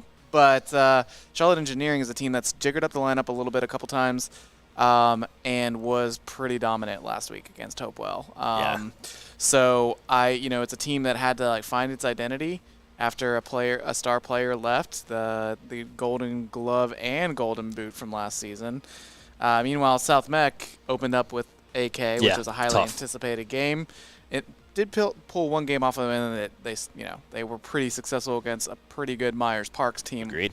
So I'm excited for this. So the storylines, they write themselves. Yeah, Skimmett just is one of the top players in this whole league, and now going back to face his old school, who he just played with. He was just scoring goals for this team last season, and now is going to be scoring goals on them. So it's going to be fun to watch. Yeah, exactly like you said. Get the popcorn ready. 100%. With Charlotte Engineering, you come in and you wanted to find somebody that fills that role. TSI did a great job against Hopewell. You mentioned it, Charlie. That was a strong performance. 3-1 against that squad, and when they did, it was TSI that stepped up exactly like he needed to. Obviously, we'll need to step up in a much bigger way here tonight, but it's good to see that first step off the board here for Charlotte Engineering. Yeah, and they debuted a player who goes by the Rocket League name Sharpie, and who had a really impressive performance really all over the field last week. I think actually I casted that game with you guys as well. I guess Sika's our last night closers, so that's why I'm remembering that game so well. I watched them all, but I was there casting it. So it's really a question of can they keep, especially with a lineup that changes so often. Yeah. And these are the College of Engineering kids, so they're taking college classes. They're, they got a lot of homework. At least that's what they tell me. Maybe they're just disorganized. I don't know about that, but so you can excuse them a little bit. But when you have a lineup that's changing so much, can they get something that sticks and works? Because we know South Mech has been playing together for a while, and here we go. It's Wednesday Night Lights. We're closing out. Let's go. Let's get it. Again, Skimmett is the name for South Mech. It's the storyline, but it's Peyton and C. Hercules who have been great backing him up. But right off the bat, Skimmett again all the way through the carry. Arrow last second 1-0. What a way to start off this series against your old school. Watch this again. It did it right on top of him, too. What a way to start this game. And the question is, did you miss me? I think they did. I think they do. Well, he got that out of the way very quickly. We knew it was going to happen at some point in time where he was going to find a clean goal. You think he called his own number in that huddle there? He's absolutely. Like, I'll take this one. 100%. You saw the kickoff. It was actually one backwards towards Skimmett so he can make that happen right off the bat. Definitely drawn up, and you love to see it. Wow. All right, so now let's see if they can settle the nerves over at College of Engineering and make sure this doesn't get out of hand. Yeah, which could easily happen with this South Mech school. You see right here, almost own goal there, but Skimmett able to get it back and see if he's going to be able to do anything here. Yeah, I like what Sharpie was thinking there, and it was right there in the slot whenever there was a mistake, which is very, very rare to see South Mech do. But at the same time, like Charlotte Engineering was ready, popped into it, but a great defense yet again from the South Mech team that continues to impress. And see Hercules up, we'll leave it. Sharpie, great touch over to the corner. Unfortunately, a bit of a double commit will allow them to get right back on it.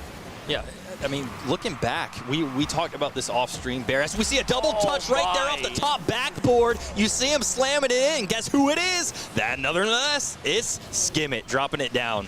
That man again. I'm telling you, like, every single goal by Skimmett or anybody for South Mech in the last week was assisted. So you see Peyton getting involved, being a playmaker, creating all sorts of open space for Skimmett to work. And of course, Skimmett's going to do the rest, especially in this environment, number one.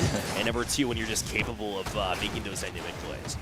Yep, and I was about to say that Engineering had been able to drive a little bit of possession, try to keep the pressure off for a bit there, and then unfortunately just one loose touch where you had the double commit there, and it was a good pick over the corner, but there was no teammate to back it up, and South Mech made it up. Sharpie again back on this though, so has definitely shown very strong ball control and has gotten, quite a few touches to keep it away from this dynamic South Mech offensive team. As you see Peyton right back at it, though. They shot from that corner. Able to sneak past a couple defensively up 3-0. So we kind of expected a little bit of a one-sided affair to kick things off here for South Mech. This is a question of can Charlotte Engineering answer. Yeah, and going back to earlier, like we said, we're saying off stream, is Peyton and Sea Hercules is a great teammates for Skimmett. They really just kind of help him get that extra umph. He can play his own game and not really have to worry about his teammates looking back at all. Peyton and Sea Hercules doing their thing. Sea Hercules getting some demos. You gotta love that. Yeah, and it's an awareness, right? Knowing that Skimmett will be the real true show, right? Just going to steal the spotlight to some degree and still being able to make these plays and be willing to be those support that Skimmett needs with that talent that Skimmett desperately needed himself when it comes to being able to really be set up, kind of put on a tee, and constantly you'll see that happen. Skimmett right back, flip reset, and now he gets the second touch back down. Had 0 boost, but because of this last touch here, check this out, 0 boost, right? No problem, because he got that extra flip at the very end, and now we'll make it 4-0 for South Mech. Sharpie was trying to get that save too, but Skimmett knew where to put that one. That's incredible. Just constantly just knows how to play this game. And off the kickoff, you see Sharpie play forward, and we see Little Avocado right now not playing either. Wondering if it's tech issues. We'll get you all the details in a second. What we do have here on the pitch, guys, has been South Mech just being able to control the pace. Yep, and while we have Skimmett with a Michael Jordan-like performance here, going after the haters. Meanwhile, I think it should be noted to everybody who's watching the stream, our very own Bearlight's got a little bit of a flu game going on himself, not feeling 100% and still rocking the cast. Appreciate you, my friend. Oh, I appreciate you. Yeah. Thank you. We all got to grind out here, right? And everyone's got a flu game sometimes. Sometimes you just got to, set the example to some degree. So doing my best here. And for you young kids out there, that's a reference to the 90s when Michael Jordan with the Chicago Bulls put up, I can't remember how many points, but 30, 40 points while originally being ruled out for the game because of the flu. Yeah. It's known as a flu game. And Bearlight doing it here on the microphone. You love it. I mean, that just shows you. I mean, Bearlight, the Michael Jordan of casting for real. Facts. That's facts. Appreciate you guys, Jux. I'm blushing now. Meanwhile, Skimmett, the Michael Jordan of this matchup, right? I mean, you might be feeling bad right now, Bear, but we want you feeling good when you're leaving, okay? 100%. And, South Mech's leaving me with this smile Sharpie, on my face here. Great challenge, though. And you're right, see Hercules with some defense. If Skimmett is Michael Jordan, well, he's got his Pippin right now. Yeah. It's looking great. And I do like to see that Engineering's put a little bit of pressure in front of goal. They've got potentially 3 more matches, right? So you knew that Skimmett was going to come out with a point to prove. Scored a couple quick goals. Peyton also contributed. Okay, shake it off. So you can come back for the second game because this is a good team, and South Mech's a very good team. So it's really a question for Engineering. Are they a very good team? Yeah. Can they hang with the top level of this league? That's the question. Got to dig deep because right now, Sea Hercules putting it up for 5 goals now for South Mech. And yeah, I mean, they definitely got to dig deep here in this series. Obviously, game 1 didn't work out for them too well, but hey, bounce back game, right? 100%. And, with Charlotte Engineering, you saw Huff. They saw Huff in week 1, and Huff is one of those teams that we just were talking about in the intermission. It's going to be one of those teams that are not quite, at the top level yet, but they are definitely knocking on the door for that. And so to be able to take a game from a team like that we know they have the potential. Yeah. So it'll be a matter of can they execute on the other end, especially when you have Skimmett here doing a double flip reset. Only got 1, but almost no push to enforce the issue here. With 12 seconds remaining, though, it will be a South Mech win. Yep. And you just see what's happening with Engineering. Any little mistake really is getting punished here, right? You get a double commit, you get a clear that's not, a poor clearance, is Skimmett. Just Skimmett things. Yeah, just kind of play in there. Everyone's stopping to talk just to see if this thing was about to go in. You know why? Because, okay, so the funny thing is he got a hat trick here. So there are 3 goals here for Skimmett. No surprise that he comes out and he has his performance. But he's honestly one of those guys that just wants to continuously improve. You saw that was an attempt at a double flip reset, which is a mechanic in the game that's super advanced, and yet he still wanted to get back out there. He's probably mad at himself that he didn't get that double flip reset in order to send that one to the back of the net. We talked about needing to continuously improve yourself to stay on top of the standings, and that's the mindset that Skimmett brings to a team. He's just unbelievable. I mean, each and every week he does things that make us, our jaws drop to the floor, and he continues to do that each and every week.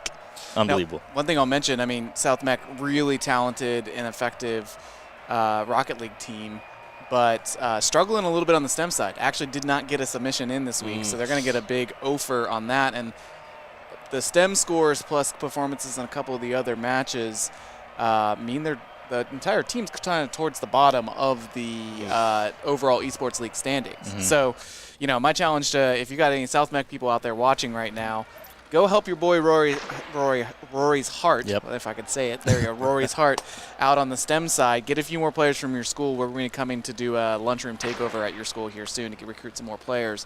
But yeah, because this is a talented team. It's a school with a lot of talented players. We're going to watch here on the STEM side. We're going to watch Seek against Garinger again, but Seek's going to win by default here on the STEM side. Got it. Let's check out this video first.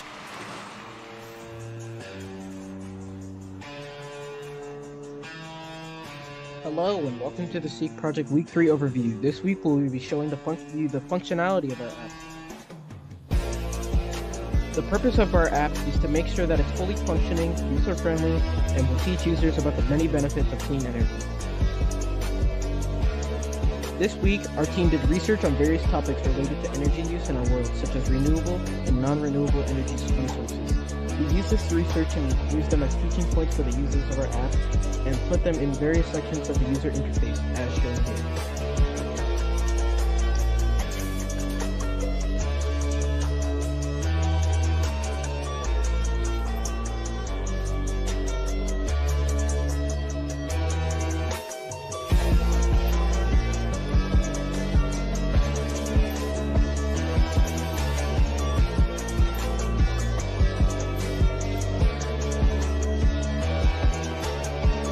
In the near future, we will be implementing ideas for monetization, daily and weekly challenges, and many other features that will help keep users engaged and encourage them to learn more about clean energy. This is only the beginning. Our team is going to work hard to make sure this app is an incredible user experience while staying true to the core purpose of educating users. Thank you.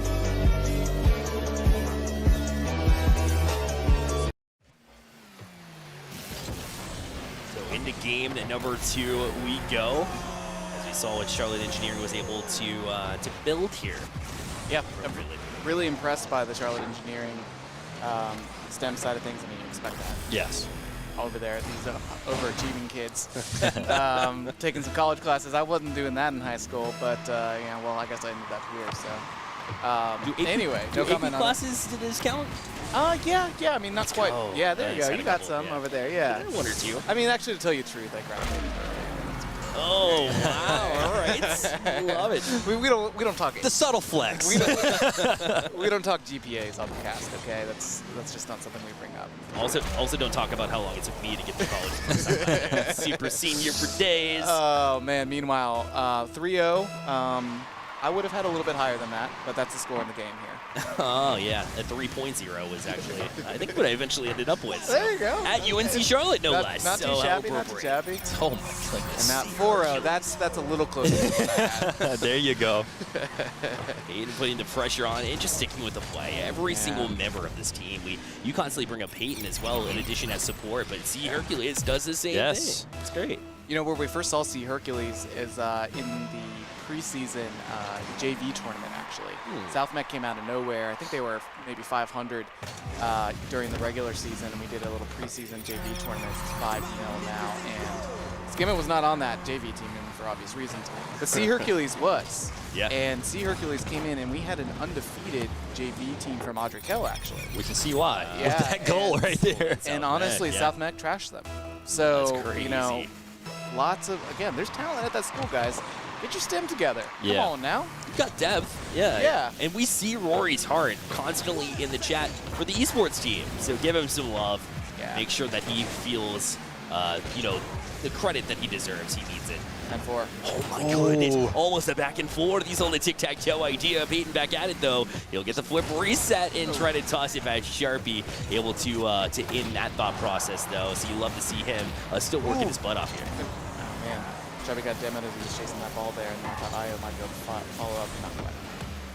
Another tap back down here with the flip reset from Peyton. You can see every team member improving their own mechanical skills too, and that's what Skimmit can allow a team to do. This is a chance though, the other way, the shot there, but Sharpie able to get enough of it to keep it away, tried to get a shot off, but it was well wide of the target. So now a 5-0 lead here remains. So a bit of defense here for Charlotte Engineering, and doing everything they can to at least cause a little bit of harm to South Mech. Yeah, Mustard? It's going to be tough to do so, though. I mean, South Mech right now is looking really good. And, you know, I'm not going to put them up with, you know, obviously we saw them play Audrey Kell in week 1. And, you know, that was actually a close series. Even though it says 1-3 on paper, I mean, they went down to the wire in 2 of those games in that series. And obviously the 3-0 sweep on Myers Park. This is a team to look out for, you know, in at least the top 3, top 4 teams, because they can battle. You see it here. It's not just Skimmit. You know, I feel like last season that's all we talked about. Skimmit, you know, Skimmit. But now he's got C. Hercules and Peyton that he's working with, and they're playing great, and I mean they're complimenting him. They're making crazy pass backs and forths and just crazy goals. And yeah, I just see this team, you know, at the top of the standings at the end of the season. Agreed. I mean, you're challenging Audrey Kell. First of all, to take a game off of Audrey Kell is something that not a lot of teams can say that they have done, and South Mech has accomplished that. And then number 2, you know, you talk about the fact that with South Mech coming back, bouncing back, 3-0 win. But one of those games went to overtime for Audrey Kell as well, so it was literally that close. Yes. In fact, I believe it was like a 5-minute overtime. It was definitely extended. Gave us a little bit of a flashback to the JT Williams effort against Audrey Kell in the semifinals of the league. Yeah, and we knew Blasky was sweating a little bit over there, yeah, big time. the coach for Audrey Kell, because he knew Skimmit, you know, Skimmit he can ball, especially with Peyton and C. Hercules right by his side in week 1. Like, you guys are going to have to step up, because this team is not to be reckoned with. That's right. I mean, they put up 6 goals against Audrey Kell in their winning effort as well. They have 8 in this one, 1:15 left on the clock in game number 2. It will be South Mech to go to match points. You would imagine that they'd be able to close out as well. But again, that stim is hurting on them. You know, you have to constantly think about that and say, you've got so much talent on the esports side. Love to see it on the STEM side. Right. I mean, remember, you got an esports, you know, side, but you got the STEM side as well, and that's a team. That's what makes your team, you know, come together. And you know, with high schools that also do both, like what we just saw with JT Williams. They got it down on the esports side and also the STEM side as well. Sides. It's such a hard, that's why we said we gave so much credit to JT Williams on both sides, able to do that. It's very rare to some degree, so I mean, the more teams that we can do that, the better. Did you guys hear that video? I mean, that one had me rolling. The JT Williams video. Oh, of course. Yeah. Didn't they take a shot at Audrey Kell? A little bit. A little bit. I mean, cap, no cap. I'm not sure. AK is a scam. You know. It was no comment. It was one of the beautiful buttons they created there too. I mean, the UI was excellent too. The humor of their presentation, and you used my boys on the B stream as well to have some fun and market the game as well. Yeah, well, we're about to watch here as it's 9-0, pretty one-sided here. We're about to watch Geringer's presentation just for funsies. This is probably the best one that we saw all week, and so we'll get to see that here on the next break between games. And Geringer has been that school that stepped up on esports side as well. I mean, that is one of the most improved teams that I've seen from season, from season 0 going on forward. Yeah, no, they played AK this week. AK won. But you're absolutely right. Geringer's team has stepped it up quite a level, and they are a serious challenger for the overall crown.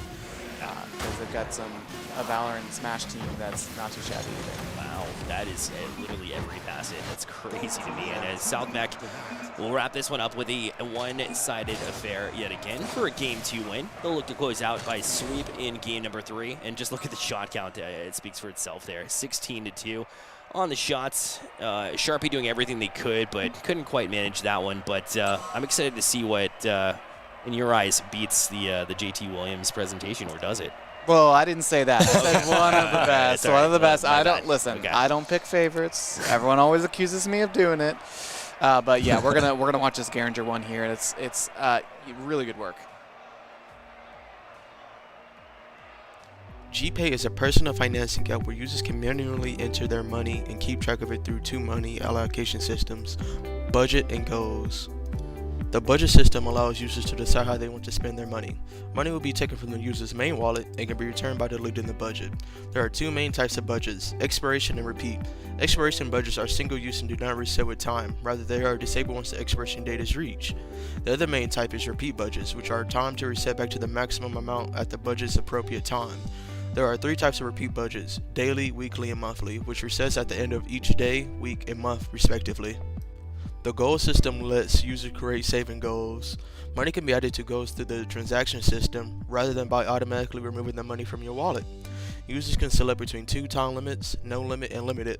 No limit does not expire and can be used until the goal is met, and limited has a user set expiration date, and the goal is disabled if that date is not met, and a fail message would be displayed. Money can be retrieved from your goals by deleting it. Transactions are how users move money around after adding it to their account. There are two types of transactions, those being spendings and savings. Spending allows users to deduct money from their account for usage, and a transaction history document will be added to track purchases. Saving transactions lets users add money to a savings goal, and a transaction history document will also be made for that. Studied economics the first time around, but then I went back for. What's up? Oh, we're back in the game. Oh, look at us, and we're Look just at us talking. go. We're just reminiscing about college days, you know. a little background. Couple of UNCC grads here, go Niners. 1-0. For South Beck, for Providence, rival. Of course, I went to Providence for high school, and then now college, Charlotte Engineering. So a little bit of skin in the game here, 1-0 regardless. So Charlotte Engineering. I want to see. Well, listen, I want to see them score a goal, and I want to see them play with pride here. Again, I said this at the beginning. A team whose lineup is kind of always changing, so you don't really know what Charlotte Engineering team you're going to get from week to week. And that's tough. I mean, that's tough. Most of these teams, or I could say some of them, you know, they have a set three, and you get really comfortable in knowing your other two teammates, and it's really tough when that keeps changing throughout each and every week, especially against teams that don't change each and every week. So that is definitely a tough thing. One example of that was our Drukel. They didn't start off with Rux prior.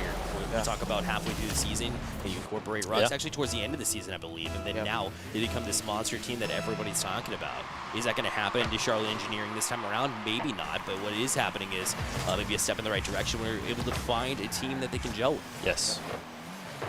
Yeah, and I mean, you know, you singled out Cy as one of the top performers for Siegel, not playing tonight. So it's unfortunate, but that's one of the challenges. You know, we are super excited that some of the non-traditional schools get to participate in this league. This is the only varsity sport the College of Engineering has.